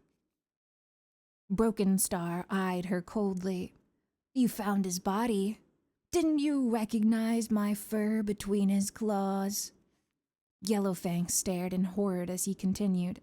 "He was a soft and foolish leader. He deserved to die." "No!" hissed Yellowfang, her head dropping. Then she gave herself a shake. She looked up at Broken Star, arching her back. "And Bright Flower's kits? Did they deserve to die too?" she rasped. Broken Star growled and hurled himself at Yellowfang, forcing her onto her belly. Yellowfang didn't even attempt to struggle against his thorn-sharp claws. Firepaw saw with alarm that her eyes were glazed with sadness. "Those kits were weak," Broken Star hissed, bending his face toward Yellowfang's ear. "They would have been no use to Shadow Clan. If I hadn't killed them, some other warrior would have." A wail of grief went up from a black and white Shadow Clan queen. Broken Star ignored her. "I should have killed you when I had the chance." He spat at Yellowfang. "It seems I must have my father's softness. I was a fool to let you leave Shadow Clan alive." He lunged, teeth bared, ready to sink them into her neck. Firepaw was quicker. He jumped onto Broken Star's back before he could clamp his jaw shut. Firepaw dug his claws into the matted tabby fur and pulled him off the exhausted queen, flinging him to the edge of the clearing. Broken Star twisted around the midair to land on his feet and looked into Firepaw's eyes, spitting viciously. "Don't waste your time, apprentice. I've shared dreams with StarClan. You will have to kill me 9 times before I join them. Do you really think you're strong enough for that?" His eyes glowed with confidence and defiance. Firepaw stared back at him, his belly tightened. Broken Star was a clan leader. How on earth could he expect to defeat him? But the watching Shadow Clan cats had begun to pad slowly toward their defeated leader, snarling and hissing with hatred. They were battered and half-starved, but Broken Star was outnumbered. He seemed to realize this with a nervous flick of his tail. He crouched and backed away through the bushes. His eyes glittered menacingly from the shadows, his gaze finding Firepaw through the crowd. "This isn't over, apprentice. he hissed before he turned around and vanished into the forest after his broken warriors. Firepaw looked to Whitestorm. "Should we go after them?" he meowed. The warrior shook his head. "I think they got the message that they are not welcome here." Nightpelt, the Shadow Clan warrior, nodded in agreement. "Leave them. If they dare to show their faces here again, Shadow Clan will be strong enough by then to tackle them alone." The rest of Shadow Clan was huddled together in the ruins of their camp, as if numbed by the realization that their leader had gone. It will take time to rebuild this clan, Firepaw thought. "The kits!" Firepaw heard Graypaws meowed from a far corner of the clearing. He rushed over to his friend, Mousefur and Whitestorm bounding at his heels. As they approached, they could hear the pitiful mewling of kits coming from beneath a pile of leaves and twigs. Quickly, Graypaw and Mousefur dug down through the foliage until they had uncovered the missing ThunderClan kits at the bottom of a small pit. "Are they okay?" demanded Whitestorm, his tail twitching with anxiety. "They're fine," replied Graypaw. "Most only have a few scratches, but that little tabby has a pretty nasty wound on her ear. Can you take a look, Yellowfang?" The old she-cat was licking her own wounds, but at Graypaw's call, she raced to the side of the pit, where Graypaw had carefully deposited the tabby kit. Firepaw helped Graypaw to lift out the rest of the kits. The last one was gray, like the embers of an old fire. She mewled and squirmed as Firepaw placed her on the ground. Mousefur gathered all the kits to her and comforted them with licks and caresses. Caresses. Yellowfang looked closely at the torn ear. "We need to stop the bleeding," she meowed. Running Nose stepped out of the shadows. His forepaw was coated in a layer of cobwebs, which he silently pressed to Yellowfang. She nodded her thanks and began to treat the kit's wound. Nightpelt approached the group of ThunderClan cats. "You helped ShadowClan rid itself of a brutal and dangerous leader, and we are grateful. But it is time you left our camp and returned to your own. I promise your hunting grounds will be free of ShadowClan warriors, as long as we can find enough food in our own territory." Whitestorm nodded. "Hunt in peace for 1 moon, Nightpelt. ThunderClan knows you need time to rebuild your clan." He returned to Yellowfang. "And you, Yellowfang?" he asked. "Do you wish to return with us, or stay here with your old comrades?" Yellowfang looked up at him. "I will make the journey back with you." She glanced at a deep gash on Whitestorm's hind leg. "You will need a medicine cat, for yourself as well as your kids." "Thank you," purred Whitestorm. He signaled to the ThunderClan cats with a sweep of his tail and led them out of the clearing. Mousefur and Willowpelt helped the kits, who stumbled along, exhausted and bewildered. Yellowfang walked close to the wounded tabby kit, lifting him by the scruff of his neck every time he slipped. Firepaw and Graypaw followed them through the brambles, past the camp scent line, and out into the forest. The moon was still rising in the quiet sky as the ThunderClan party began the long trudge home, while around them showers of brown leaves fluttered to the forest floor. Okay, last chapter. Yay! Fuck ShadowClan, except only the bad guys. I thought they fought them. I forgot they ran away. So we're not quite out of the woods yet.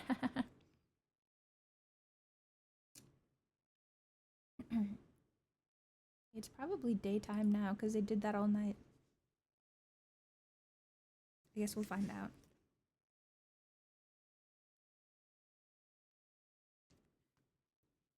You know what? I should always take a water every time I finish a chapter.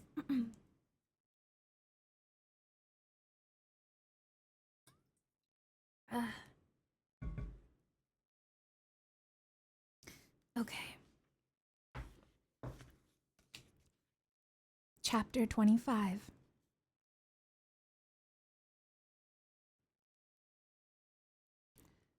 Okay, this is a really weird word to start it.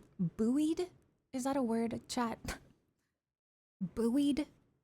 Buoyed? Buoyoid. B-U-O-Y-E-D. B-U-O-Y-E-D. Buoyed. Buoyed? Buoyed? Buoyed. I have never heard of this. Like a buoy? Like a ocean thing? Like water? Buoyed, okay. Oh. New words. Buoyed up with relief at being home again, Firepaw and Graypaw sprinted ahead of the patrol into the ThunderClan camp. Frostfur was lying in the middle of the clearing, her head resting sadly on her paws. As the two apprentices bounded in, she lifted her nose and sniffed the air. "My kits!" she cried.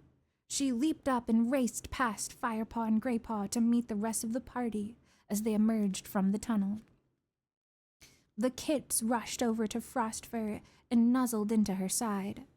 She curled her soft body around them and licked them each in turn, purring loudly. Yellowfang hung back at the camp entrance and looked on silently. Bluestar strode up to the returning patrol. She glanced fondly at Frostfur and her kits, and then she turned her eyes to Whitestorm. "Are they all right?" she asked. "They're fine," meowed Whitestorm. "Well done, Whitestorm. ThunderClan honors you." Whitestorm bent his head to accept her praise and added, "But it was thanks to the apprentice that we found them." Firepaw lifted his head and tail proudly, about to speak, but Tigerclaw's accusing snarl sounded from across the clearing. "Why did you bring back the traitor?" The dark warrior stalked up to the patrol and stood beside his leader. "She is no traitor," Firepaw insisted. He looked around the camp. The rest of the cats had quickly gathered in the clearing to see the kits and congratulate the hunting party. Some of them had spotted Yellowfang and were eyeing her with looks of pure hatred. "She killed Spotted Leaf," spat Longtail. "Look between Spotted Leaf's claws," Graypaw suggested. "You will find the brown fur of Clawface, not Yellowfang's gray fur." Bluestar nodded at Mousefur, who darted away from the crowd, toward the spot where Spotted Leaf's body lay, waiting for its dawn burial. The clan waited in tense silence till she returned. "Graypaw is right," Mousefur panted, rushing back to the clearing. "Spotted Leaf was not attacked by a gray cat." A murmur of surprise rippled through the crowd. "But that doesn't mean she didn't help to take the kits," hissed Tigerclaw. "Without Yellowfang, we never would have recovered the kits," Firepaw spat, his exhaustion making him impatient. "She knew that ShadowClan warriors had taken them. She was hunting for them when I found her. She risked her life returning the ShadowClan camp, and it was Yellowfang who thought up the battle plan that got us into ShadowClan camp and gave us the chance to defeat Broken Star." The cats listened to Firepaw's words, astonished. "He's right," Whitestorm meowed. "Yellowfang is a friend."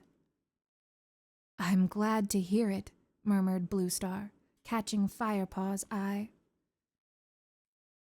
Frostfur's anxious meow sounded from the crowd. "Is Broken Star dead?" she asked.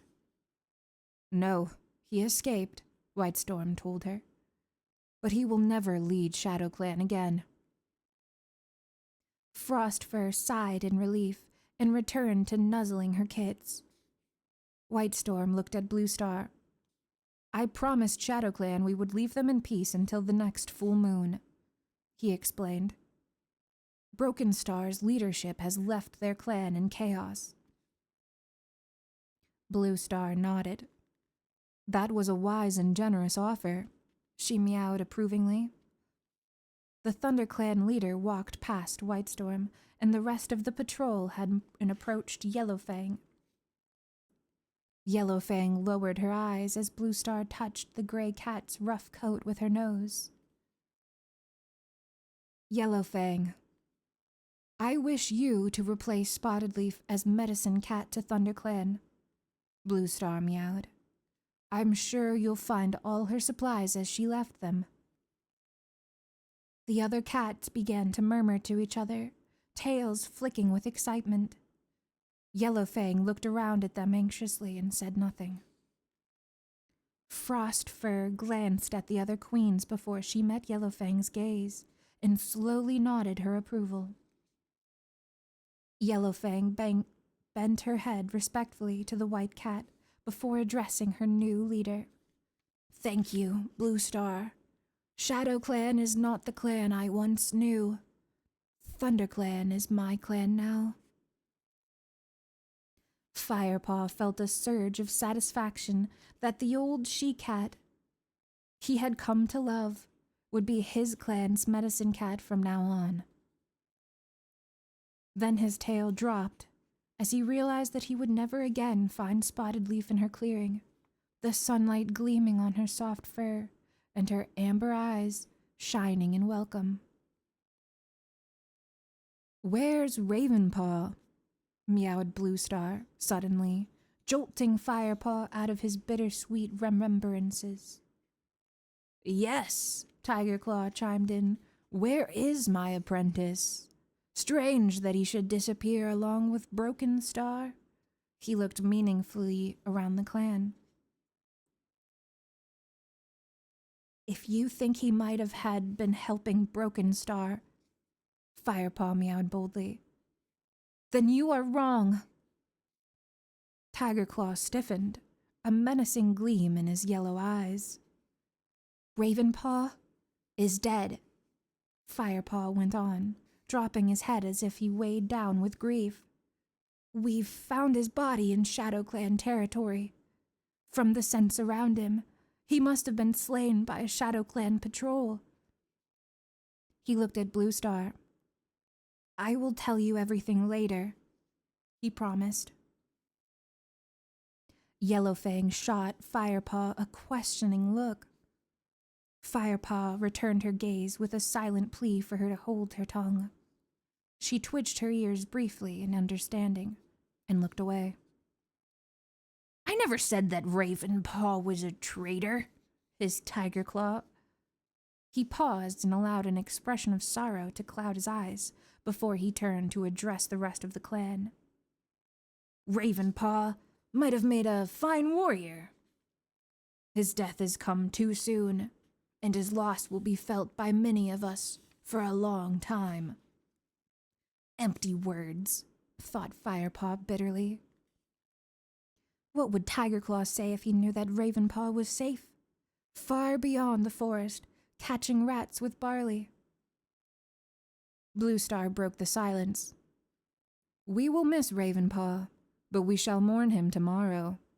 First, there is another ritual that must be performed. One I know that Ravenpaw would have taken pleasure in. She turned to Firepaw and Greypaw. You have shown great courage tonight. Did they fight well, Whitestorm? She asked. Like warriors, Whitestorm replied solemnly. Blue Star met his yellow-eyed gaze and gave a slight nod. Then she lifted her chin and fixed her eyes on Silverpet wait. It is nighttime still. Blue Star met his yellow-eyed gaze and gave a slight nod. Then she lifted her chin and fixed her eyes on Silverpelt's Wrath of the Stars.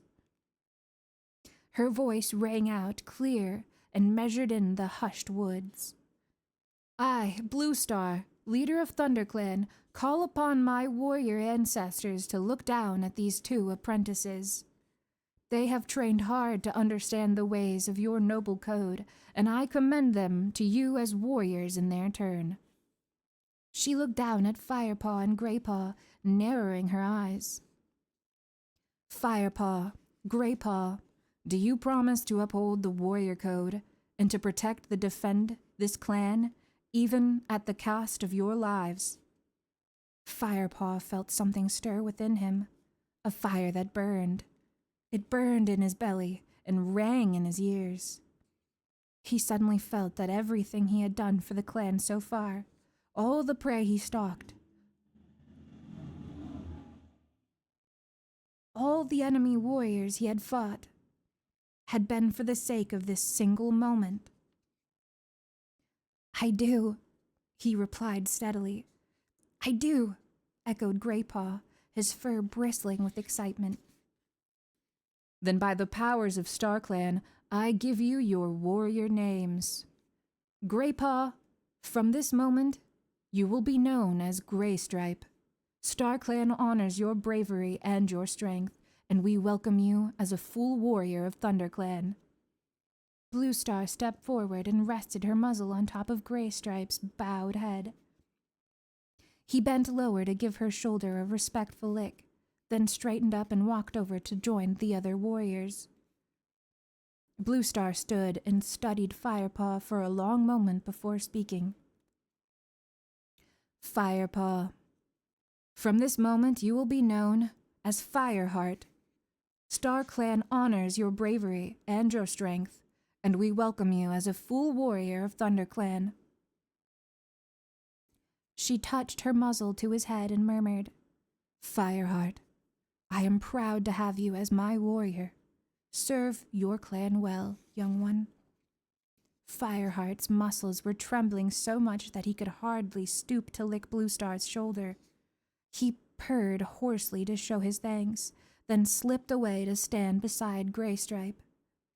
Meows of tribute sounded from the crowd, and the voices of the clan rose in the still night air to chant the new warrior names. "Fireheart, Graystripe! Fireheart, Graystripe!" Fireheart looked around the clan, seeing faces that had grown so familiar over the last few moons. He listened to them as they called his new name and felt overwhelmed by the kindness and respect he saw shining in their eyes. "It is almost moon high," meowed Bluestar.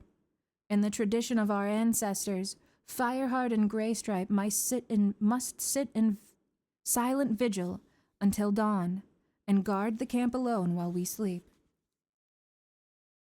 Fireheart and Graystripe nodded solemnly. As for the rest of the clan, they began to melt away back into their dens.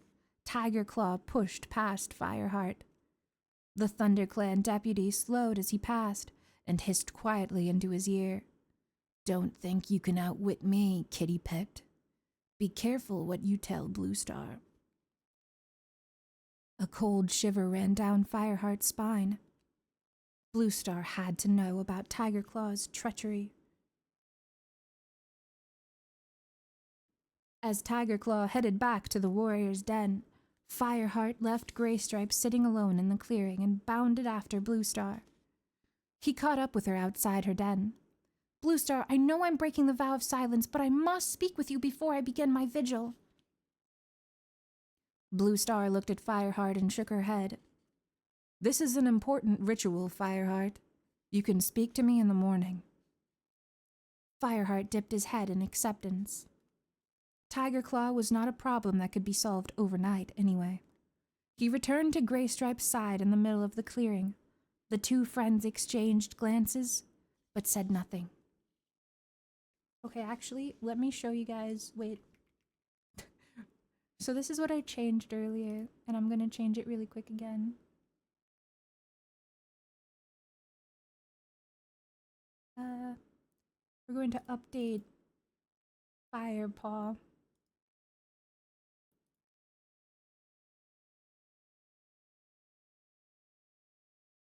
Here he is. Yay! He evolved. He got his little heart now. Cause he's Fireheart. Okay. Unfortunately, Gray Stripe was always Gray Stripe. He's always been born with his little stripe, so he's staying the same. But we got Fireheart now.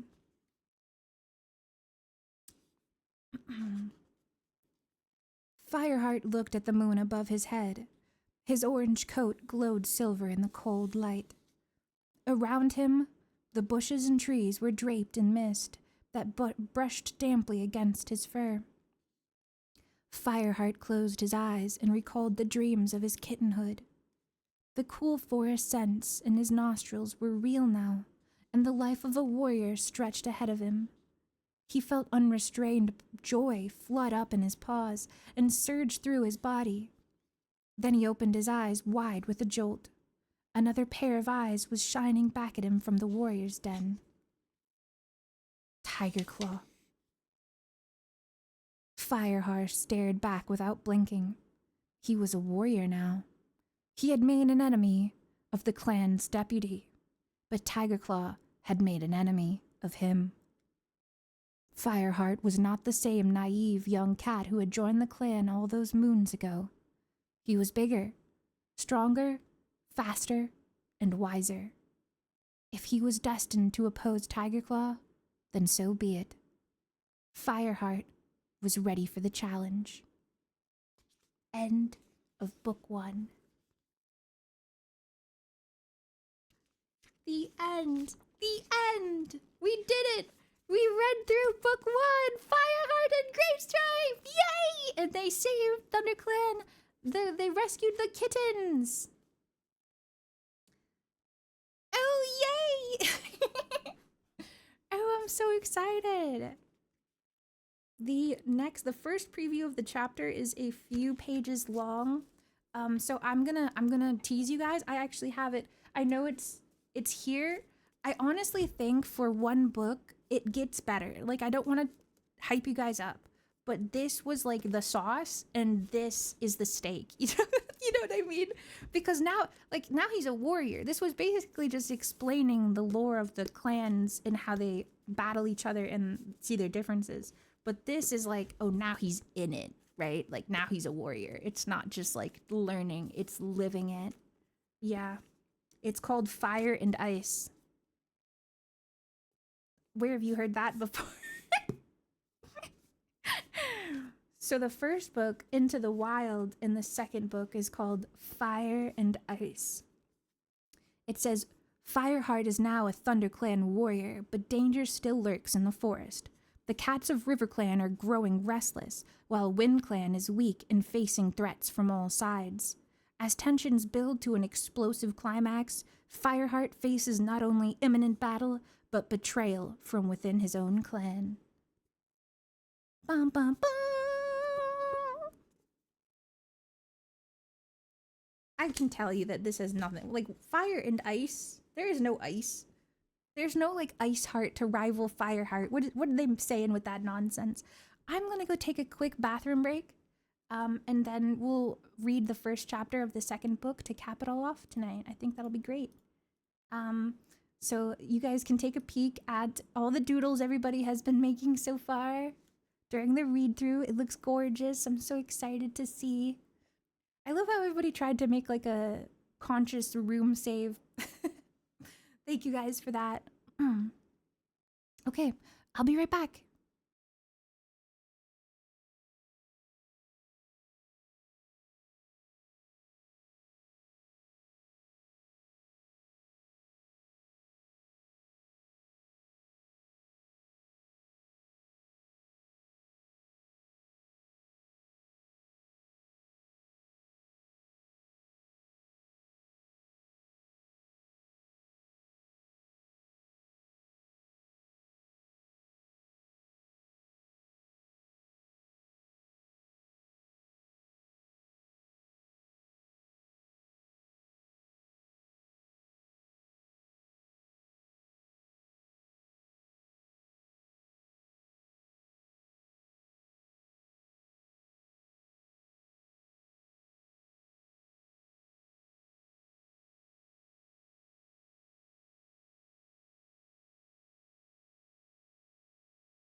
Okay, I'm back. Oh my gosh, I love that you guys posted some of the highlights of the comic book during the reading too, because I was literally thinking about them in the back of my head, remembering like the expressions and like I love the one. Hold on, I'm going to save this one to show you guys as an example.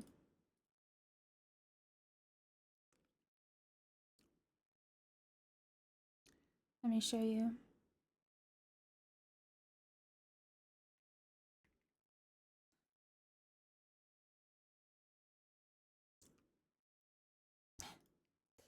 This scene where Firepaw was fighting the little baby warriors, the child warriors, the child soldiers from Shadow Clan. And this is how he reacted. He just put his claws away and was like, "Get out of here. You're a little baby." And Firepaw was still an apprentice himself too, so imagine look how much bigger he is as an apprentice compared to this little baby, little child warrior. Little baby man. Yeah, I like the comic is great if you guys want to get into it. We're about to have ads for about a minute.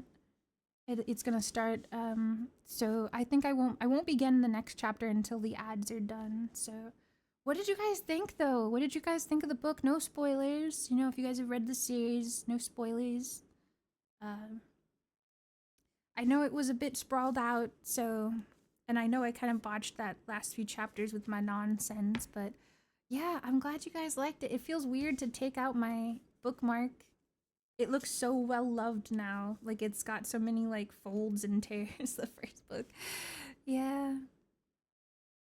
Yeah, I didn't want to like, I know I was doing an ASMR reading, but I got kind of into it near the end. Like when Yellowfang and Broken Star were like beefing. I was sorry if I got really into that.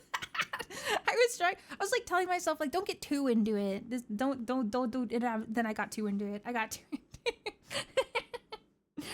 Yeah, and it's so good because obviously there's still plots to be had right now. So Broken Star is MIA with a few other rogue warriors, and we still have Tiger Claw within ThunderClan that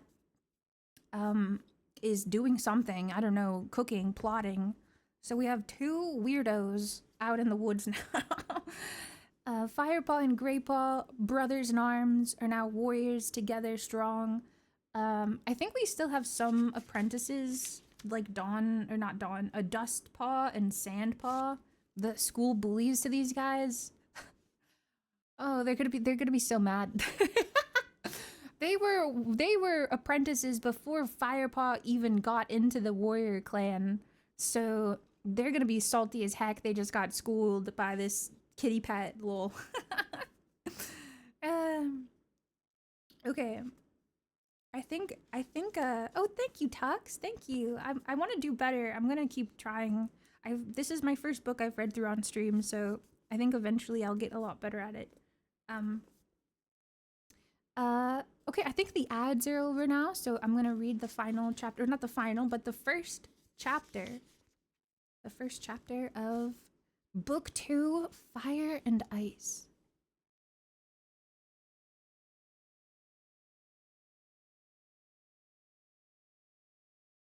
Okay. Chapter 1. It's gonna honestly be pretty hard to say Fireheart, Greystripe, and not Gaypaw and Firepaw.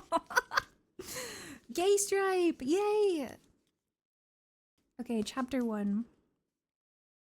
Fireheart shivered. His flame-colored fur was still green leaf light. It would be a few moons before it was thick enough to keep out the cold like this. He shuffled his forepaws on the hard earth. The sky was finally growing light as dawn crept in slowly, but even though his paws were cold, Fireheart could not suppress a glow of pride.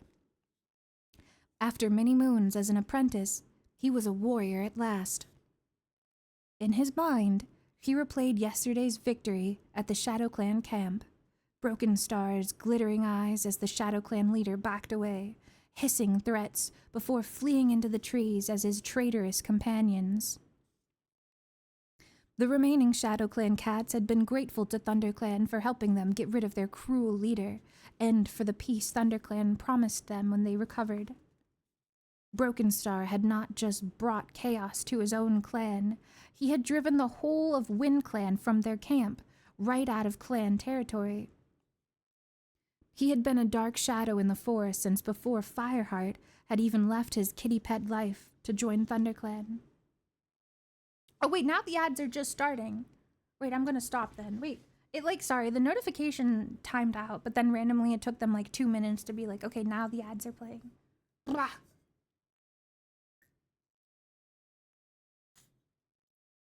Oh my god. Wait. I like this. I love the White Storm. I love the White Storm. I am the storm that is approaching. Is that fucking Virgil White Storm? That's so good. I love that. Yes, my boy. I fucking love White Storm, dude. I feel like everybody's always so fucking sussed out by the gang, by like Fireheart and stuff. And White Storm is only he just spits straight facts, and he's like, I don't know, man. I don't know. I know, I love him so much. I think of him as like a big brother or father figure to God, I was gonna say Firepaw. He's just, and I love the way, hold on, I love the way that he's drawn in the, this is him in the manga. In my mangas. This is what he looks like. He's all fucked up because he's a goat and he's been at this for a long time. He's just a little white kitty, White Storm. Yeah, he's cool. I like his smile. He's just a friendly guy. Just a friendly guy. Okay, ad's almost over. Welcome back, my little chunguses from the ad break. I decided to wait for everyone. Okay. Let's keep it going. In his mind, he replayed yesterday's victory at the Shadow Clan camp. Broken Star's glittering eyes as the Shadow Clan leader backed away, hissing threats before fleeing into the trees after his own traitorous companions. The remaining Shadow Clan cats had been grateful to ThunderClan for helping them get rid of their cruel leader, and for the peace ThunderClan had promised them while they recovered. Broken Star had not just brought chaos to his own clan. He had driven the whole of Wind Clan from their camp, right out of the clan territory. He had been a dark shadow in the forest since before Fireheart had left his kitty pet life to join ThunderClan. But for Fireheart, there was another shadow troubling his mind. Tigerclaw, ThunderClan's deputy. Fireheart shivered again as he thought of the great ThunderClan warrior who had terrorized his apprentice, Ravenpaw. In the end, Fireheart and his best friend Graystripe had helped the frightened apprentice to escape into the Two-Leg territory beyond the uplands. Afterward, Fireheart had told the clan and that Ravenpaw had been killed by ShadowClan. What if if what Ravenpaw said about Tigerclaw was true, it was best if the ThunderClan deputy believed his apprentice had died, for he knew a secret Tigerclaw would do anything to conceal. Ravenpaw had told Fireheart that the mighty Tabby warrior had murdered Redtail, the previous ThunderClan deputy, in the hope that he would become the new deputy, which eventually he had. Fireheart shook his head to clear it of these dark thoughts and turned to glance at Graystripe sitting beside him. Graystripe's thick gray fur was ruffled up against the cold. Fireheart guessed he was looking forward to the first days of sunshine too, but he didn't say this out loud. Clan tradition demanded silence on this night. This was their vigil, the night when a new warrior guarded the clan and reflected on his new name and status. Until last night, Fireheart had been known by his apprentice name of Firepaw. Halftail was one of the first cats to awake. Fireheart could see the old cat moving among the shadows in the Elder's Den. He glanced toward the warrior's den at the other side of the clearing. Through the branches that sheltered the den, he recognized the broad shoulders of Tiger Claw as he slept. At the foot of the high rock, oh my god, I forgot about this, guys. Is it lichen? It's lichen, not lichen, right? Lichen? Yes, okay. God dang it. At the foot of High Rock, the lichen that draped the entrance to Blue Star's den twitched, and Fireheart saw his clan leader push her way out. She stopped and lifted her head to sniff the air. Then she padded silently out of High Rock's shadow, her long fur glowing blue-gray in the dawn light. I must warn her about Tiger Claw, thought Fireheart. Blue Star had mourned Redtail's death with the rest of the clan, believing him to have been killed in the battle by Oakheart, the deputy of River Clan. Fireheart had hesitated before, knowing how important Tiger Claw was to her, but the danger was too great. Blue Star needed to know that her clan was harboring a cold-blooded murderer. Tiger Claw emerged from the warrior's den and met Blue Star at the edge of the clearing. He murmured something to her, his tail flicking urgently. Fireheart stifled his instinctive meow of greeting. The sky was growing light, but until he knew for sure that the sun was above the horizon, he dared not break his silence. Impatience fluttered in his chest like a trapped bird. He must speak with Blue Star as soon as he could. But for now, all he could do was nod respectfully at the two cats as they passed him. Beside him, Gray Stripe nudged Fireheart and pointed upward with his nose. An orange glow was just visible on the horizon. Glad to see the dawn, you two? White Storm's deep meow took Fireheart by surprise. He had not noticed the White Warrior approaching. Fireheart and Graystripe nodded together. It's all right. You may speak now. Your vigil is over. White Storm's voice was kind. Yesterday he fought side by side with Fireheart and Graystripe in the battle with ShadowClan. There was a new respect in his eyes as he looked at them. Thank you, White Storm, Fireheart meowed gratefully. He stood and stretched his stiff legs one at a time. Graystripe pushed himself up too. Brrr, he meowed, shaking the chill from his fur. I thought the sun would never come up. A scornful voice meowed from the outside of the apprentice's den. The great warrior speaks. It was Sandpaw, her pale orange coat fluffed up with hostility. Dustpaw was sitting beside her. With his dark tabby pelt, he looked like Sandpaw's shadow. He puffed out his chest importantly and mocked, I'm surprised such heroes even feel the cold. Sandpaw purred with amusement. White Storm shot them a stern look. Go and find something to eat, then rest, he ordered Fireheart to Graystripe. The older warrior turned away and padded toward the apprentice's den. Come on, you two, he meowed to Sandpaw and Dustpaw. It's time for your training. I hope he has them chasing blue squirrels all day, Graystripe hissed to Fireheart as they headed toward the corner, where a few pieces of fresh kill remained from last night. But there aren't any blue squirrels, Fireheart meowed in confusion. Precisely, Graystripe's amber eyes gleamed. You can't exactly blame them. They did begin their training before us, Fireheart pointed out mildly. If they fought in the battle yesterday, they'd probably have been made warriors too. I suppose, Graystripe shrugged. Hey, look! They both reached for the fresh kill pile. One mouse each, and a chaffinch to share. Chaffinch. The two friends picked up their meal and looked at each other. Graystripe's eyes suddenly sparkled with delight.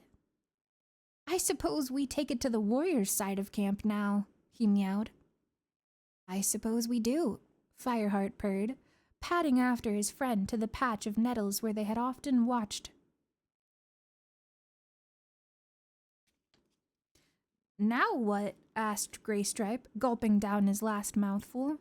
I don't know about you, but I think I could sleep for half a moon. Me too, Fireheart agreed.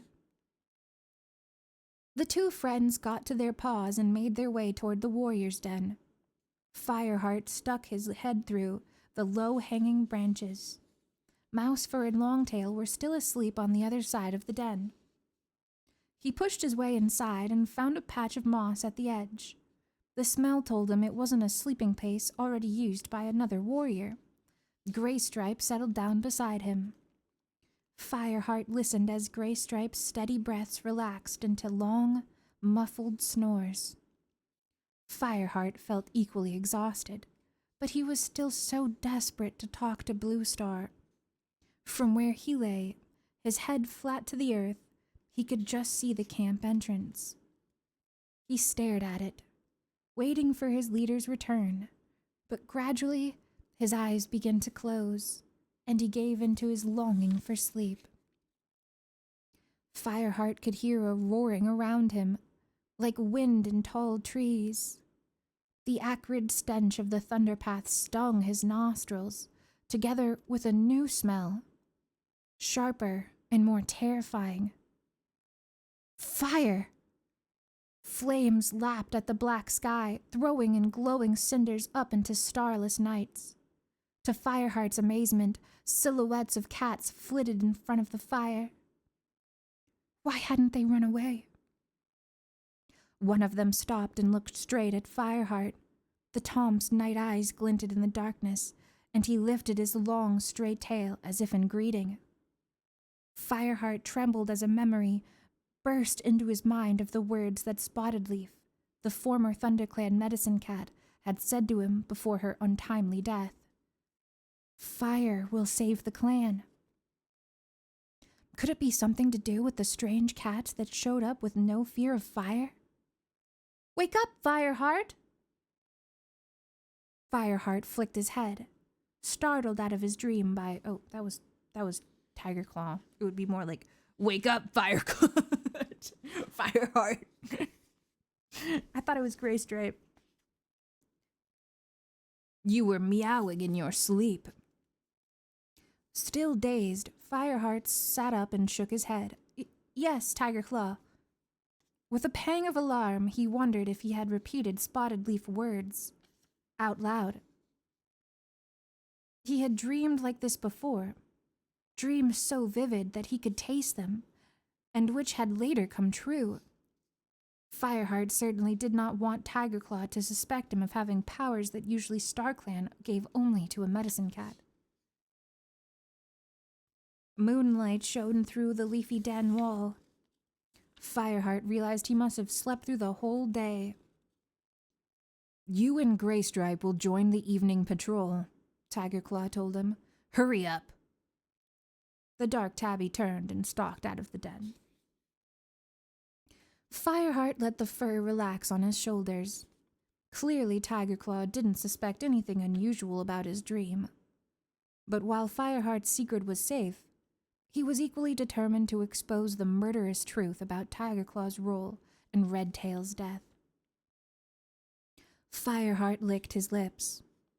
Graystripe lay beside him, washing his flank. They had just finished sharing a meal beside the camp clearing. The sun had set and Fireheart could see the moon, almost full now, gleaming in a cold, clear sky. The past few days had been busy. It seemed that every time they lay down for a rest, Tigerclaw sent them out on a patrol or a hunting mission. Fireheart had stayed alert, looking for a chance to talk with Bluestar alone. But when he wasn't one of Tigerclaw's missions, the ThunderClan leader always seemed to have her deputy at her side. Fireheart began to wash his paw, his eyes flicking around the camp, searching hopefully for Bluestar. What are you looking for? Meowed Graystripe through a tongue full of fur. Bluestar, Fireheart answered, lowering his paw. Why? Graystripe stopped washing and looked up at his friend. You've had one eye on her ever since our vigil. What are you planning to do? I have to tell her where Ravenpaw is and warn her about Tiger Claw, Fireheart meowed. You promised Ravenpaw you'd tell them he was dead. Graystripe sounded amazed. I only promised to tell Tiger Claw he was dead. Bluestar should know the whole story. She needs to know what her deputy is capable of. Graystripe lowered his voice to an urgent hiss. But we only have Ravenpaw's word that Tiger Claw killed Redtail. Don't you believe him? Fireheart couldn't help feeling shocked by his friend's doubts.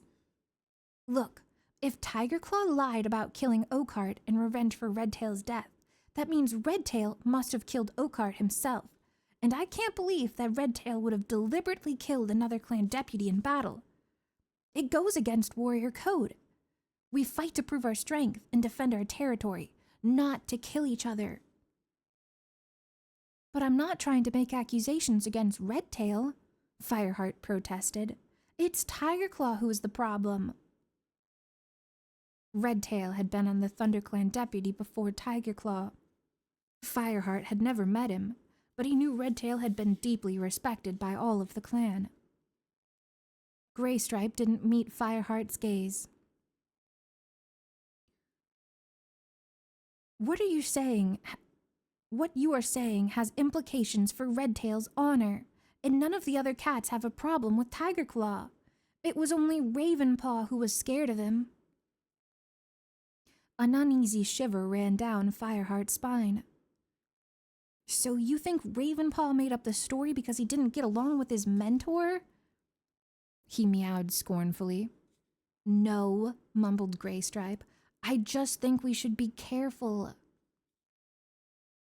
Fireheart looked into his friend's worried eyes and began to wonder. He supposed Graystripe did have a point. They had been warriors for only a few days, so they were in no position to start hurling accusations at the clan's most senior warrior. It's okay, Fireheart meowed at last. You can stay out of it. A twinge of regret flickered in his belly as Graystripe nodded and returned to washing. Fireheart believed that Graystripe was wrong to think that it was only Ravenpaw who had a problem with Tiger Claw. Fireheart's own instincts told him that the ThunderClan deputy should not be trusted. He had to share his suspicions with Bluestar for her safety and the safety of the clan. A glimpse of gray fur on the other side of the clearing told Fireheart that Bluestar had emerged from her den, alone. She just came back from the dead. I need a drink.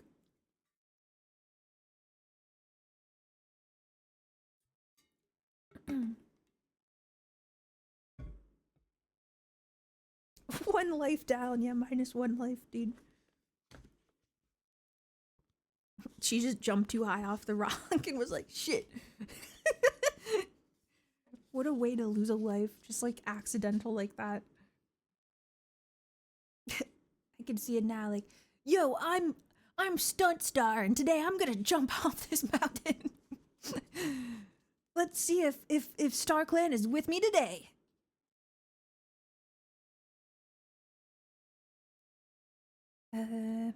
He scrambled to his paws, but the ThunderClan leader leaped straight into the air and on top of High Rock and called to the clan.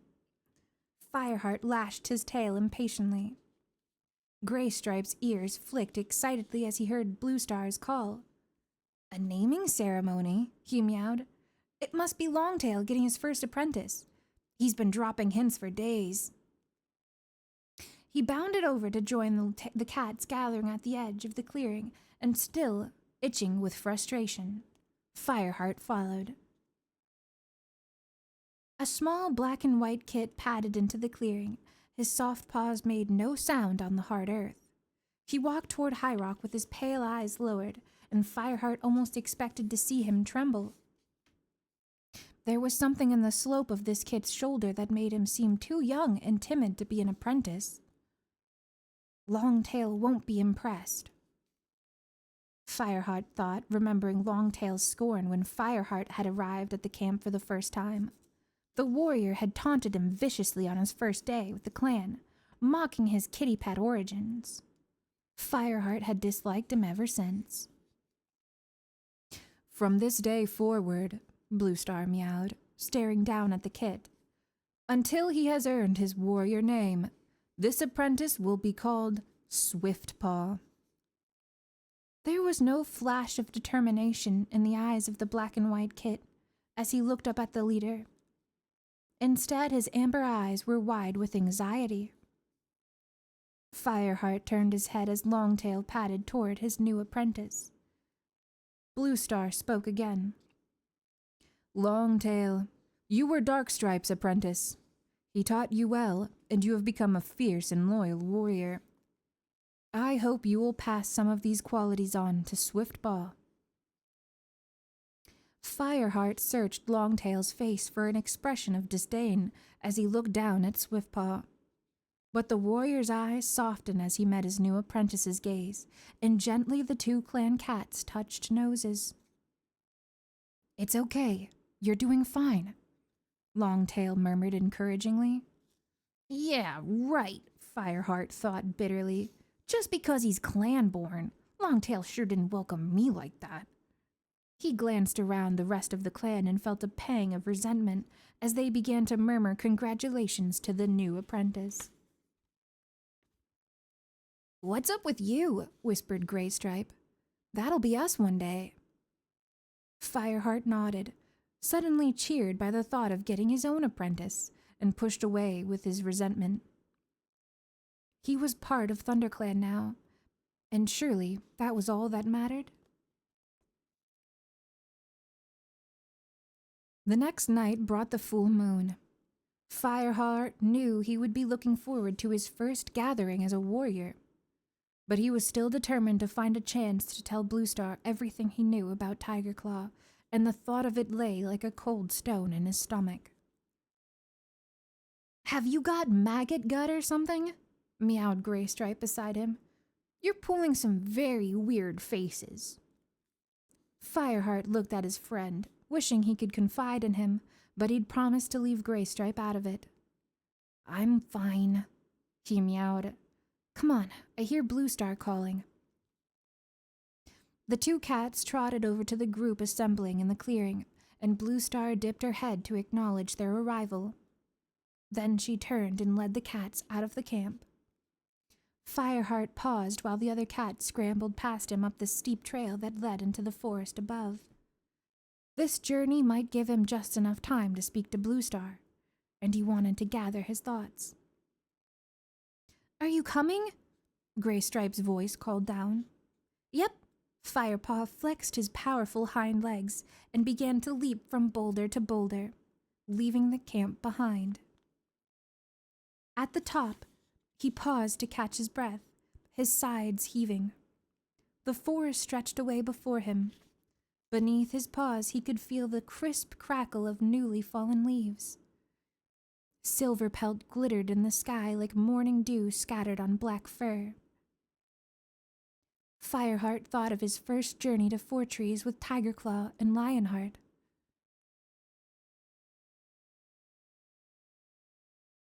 He felt a pang of sadness as he remembered Lionheart, Graystripe's mentor, the ThunderClan deputy between Redtail and Tigerclaw. He had been warm-hearted and a golden warrior. He'd been killed in battle, and Tigerclaw had taken his place. On Fireheart's first visit to Fortrees, Lionheart had taken the apprentices on a roundabout route, through the tall pines, past Sunning Rocks, and along the RiverClan border. Tonight, Bluestar would lead them straight through the heart of ThunderClan territory. Fireheart could see her already disappearing into the undergrowth, and he charged after the party of cats.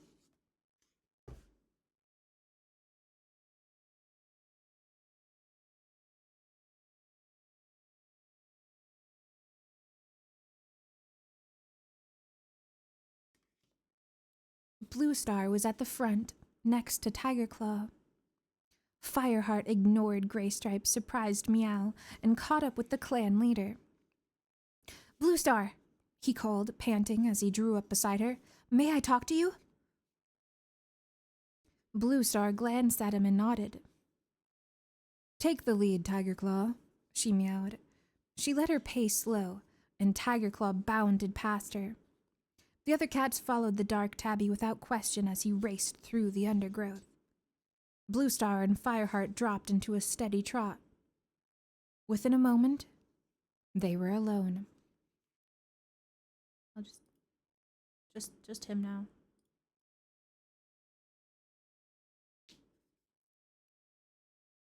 The path emerged from the thick ferns into a small clearing. Bluestar leaped into a fallen tree and sat down, curling her tail over the front of her paws. What is it, Fireheart? She asked. Fireheart hesitated, suddenly struck by doubt. Bluestar was the cat who encouraged him to leave his kitty pet life and join the clan. Since then, she had trusted him time and time again, when all the other cats had questioned his loyalty to the clan, whose blood he didn't share. What would she say when Fireheart told her that he had lied about Ravenpaw? Speak, Bluestar ordered as the paw steps of other ThunderClan cats faded into the distance. Fireheart took a deep breath. Ravenpaw's not dead. Bluestar's tail twitched in surprise, but she listened silently as Fireheart continued.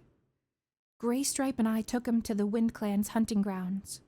I think he might have joined Barley.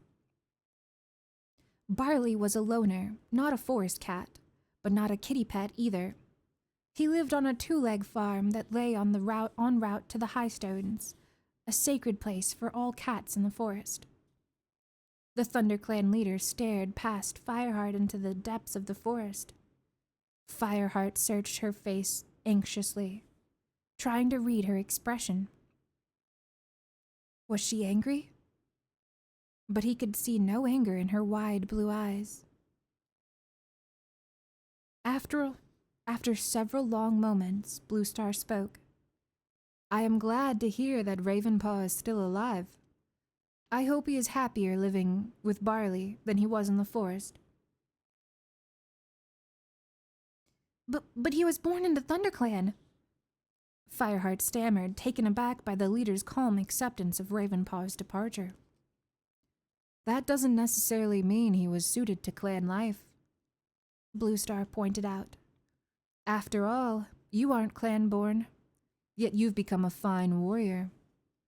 Ravenpaw may find his true path elsewhere. But he didn't leave ThunderClan because he wanted to, Fireheart protested. It was impossible for him to stay. Impossible? Bluestar rested her gaze on him. What do you mean? Fireheart looked down to the ground. Well, Bluestar prompted. Fireheart's mouth was dry. Ravenpaw knew a secret about Tigerclaw, he croaked. I think Tigerclaw was planning to kill him, or else turn the clan against him. Bluestar's tail flicked from side to side, and Fireheart saw her shoulders stiffen. Why would you think that? What was this secret that Ravenpaw knew? Fireheart answered reluctantly, meeting her stern expression as boldly as he dared. That Tigerclaw killed Redtail in the battle with RiverClan. Redtail had been the ThunderClan deputy before Lionheart. Fireheart had never met him, but he knew Redtail had been deeply respected by all the clan. Bluestar's eyes narrowed. A warrior would never kill another of his own clan. Even you should know that. You've lived with us long enough. Fireheart recoiled at her words, flattening his ears. It was the second time tonight she referred to him as his kitty pet Roots. Bluestar went on. Tiger Claw reported that it was the River Clan's deputy, Oakhart, who killed Redtail. She meowed. Ravenpaw must be mistaken. Did he actually see Tiger Claw kill Redtail? Fireheart nervously flicked his tail, stirring the leaves behind him. He said he did. And you know that by saying this you are questioning Redtail's honor, because he must have been the cat that was responsible for Oakhart's death?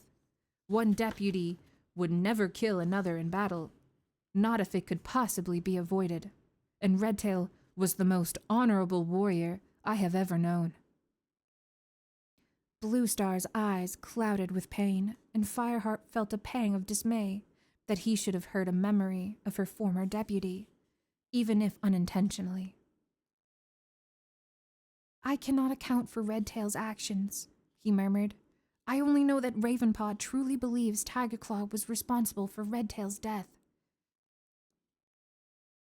Bluestar sighed and relaxed her shoulders. We all know that Ravenpaw has had a vivid imagination. She meowed gently, her eyes sympathetic. He was badly injured in the battle, and he had left before the fighting was over. Can you be sure he didn't fill in the parts he'd missed? Before Fireheart could reply, a yowl echoed through the forest, and Tigerclaw bounded out of the undergrowth. His eyes flickered suspiciously over Fireheart for a moment before he addressed Bluestar. We're waiting for you at the border. Bluestar nodded. Tell them we'll be there in a moment. Tigerclaw dipped his head, turned, and raced back through the ferns.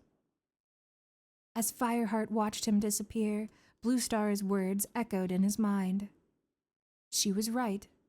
Ravenpaw did have a strong imagination. Fireheart remembered his first gathering, when apprentices from every clan had hung on to Ravenpaw's words as he described the battle with River Clan. And he hadn't mentioned Tigerclaw then. Fireheart jumped up as Bluestar stood. Are you going to bring Ravenpaw back to the clan? He asked, suddenly afraid that he had caused even more trouble for his friend. Bluestar gazed deep into Fireheart's eyes.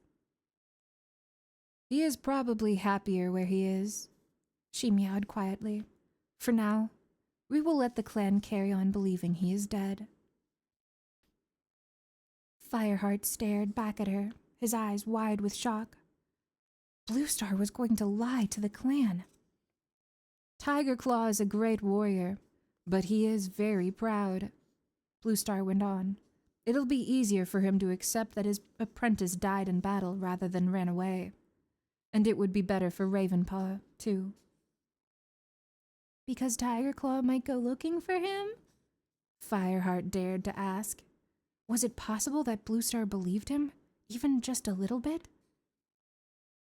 Bluestar shook her head with a flash of impatience. No. Tigerclaw might be ambitious, but he is not a murderer. Ravenpaw will be better remembered as a dead hero than a live coward. Tigerclaw's call sounded again, and Bluestar jumped down from the log and disappeared into the ferns. Fireheart cleared the tree trunk in one leap and raced after his leader. Boom. Chapter 1. Well, that completes everything in the first book, and now truly we are on to Fire and Ice. Ooh!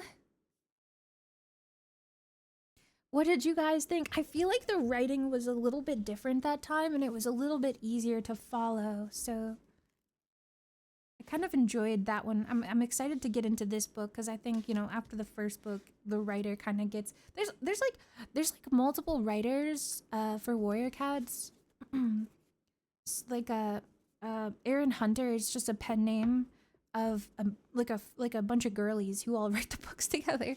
So there's a bunch of different styles. I think this one's definitely easier to read, which is much nicer. So I'm excited. Yeah. So I'm really excited because with the start of book 2, we'll be able to use our 4trees backgrounds. Where are they? Ah, here they are. So we'll probably be starting off the next time with 4trees for the clan cat meeting. And the routine is once each clan changes their hierarchy, they have to let all the other clan cats know. So they'll have to say like, hey, we have 2 new warriors, we have a new apprentice, AMA. AMA, you know, so, and it'll be interesting because Shadow Clan will be there and they're probably gonna have to talk about Broken Star running away and being a insane person and stuff, and they'll have a new leader. So, yeah. Good night, Alex. My voice is shot. You can probably hear it now. I'm a little raspy from trying to do all that. So I probably will end here, and after I end my own streams, I don't like to raid anybody because a lot of people are tucked in for these read-alongs, and they just do their own little meditation, and I don't want to jump scare them with you know, anything else. So I hope you guys enjoyed tonight's reading. I had a lot of fun. I worked pretty hard, you know. I did my little, it even says book 1. I did my little reading. I love all the assets I made for my little stage play. I'm taking a bow. Yes. Yes, thank you guys for coming. Thank you. I'm gonna have to draw up book 2 for us, which I'm excited about. Yeah. I based it kind of off of my own vibes, and like I themed it based on like when I read Warrior Cats for the first time, I was a young kid. I was like 13ish, so this was probably what I would have drawn. Anime weeb 13-year-old Firepaw. So yeah, if you guys want to follow along, I'll make sure to announce when we'll be starting officially book 2, and we'll be able to use my little stage again. And if you guys have a request for any assets you'd like to see, Melly is interested in like making more art for us. We just wanted to get these guys done as our first take. I think I'm gonna maybe ask for a blue star. I think that would be really nice, is to get a blue star one, because she is kind of a major character as well with a gray stripe. We can maybe get a tiger claw too. Maybe that'll be second update. Tiger claw and blue star to accompany our Fireheart and gray stripe. I'm still like getting, oh yeah, and white storm. You guys want a white storm one? Yeah. Oh, it's hard. I just wish I could do the whole clan. I'd love to do a we're gonna get a little bit more of Dustpaw and Sandpaw in this book too. I knew it. I loved their like shady ass like meh. Whatever, you guys suck. They're pretty good, so you'll get to, and of course there's the hinting. I don't know which book it happens in, but you know, maybe these guys are gonna get their own apprentices. Maybe we'll have some new characters to say hi to. Oh, Yellow Fang might be a good one too. But anyway, thank you guys for supporting me on the read through. Thank you for appreciating it. Thanks for appreciating the vibes. Thank you to everybody who drew our photo. I'm gonna keep up the lobby if anybody wants to finish their beautiful art. Irving is making a just absolutely delightful photo still, and I thank you so much for that. Thank you everybody who contributed. I will post the finished drawing tomorrow for chat to see in Discord when everybody's nice and done with it. Thank you for chilling. Thanks for a really cozy Wednesday. Thank you guys. I'll next stream we're probably gonna do some more Cookies Bustle, I think. So I still really want to finish Cookies Bustle. So yeah, I'm thinking maybe it's not gonna be the day we do Witch Hat Atelier, because I still really want to watch Witch Hat Atelier on stream, and we got to do it before Sunday because Sunday's the new episode. So sometime this weekend, Friday, Saturday, we're gonna do Cookies Bustle on stream and watch some anime in Discord. So thank you guys, and have a great night. I'm gonna go make some soup or something. Yeah, there's two episodes of Witch Hat already. Yeah, and we gotta finish One Piece live action. My tummy is rumbling. Right at that last chapter, my tummy rumbled so loud, I think it got picked up on the mic. I was so embarrassed. I was like, okay, maybe no more ASMR, because I'm being so quiet that you can hear my tummy rumble. Okay, good night, you guys. Oh, yo, we did it, book one, woo! I'm still so proud of this, honestly. I love it. It's so cool. I can't wait. In the next episode, Fireheart and Greystripe will attend their first ever clan gathering as brand new warriors. Tigerclaw tried to cook against Ravenpaw, but he's safe. But will Bluestar believe his lies? More in the next episode.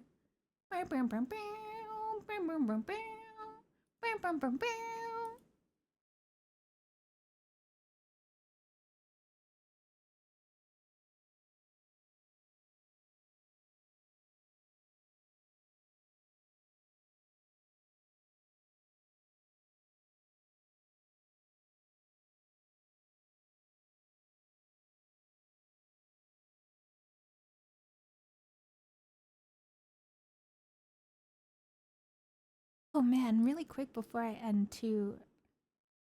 More pictures from the comic that I told you looked really cool. This one is so cool. If this doesn't push you guys to want to read, dude, look at the scene where they defeated Broken Star. Look at that, dude. Look how creepy he is. So creepy. They get pretty. It's pretty gory though, the comic. So just so you know, if you're a little afraid of seeing like animal death and like maiming and stuff. Yeah. Okay. Okay, good night for real now. Good night for real.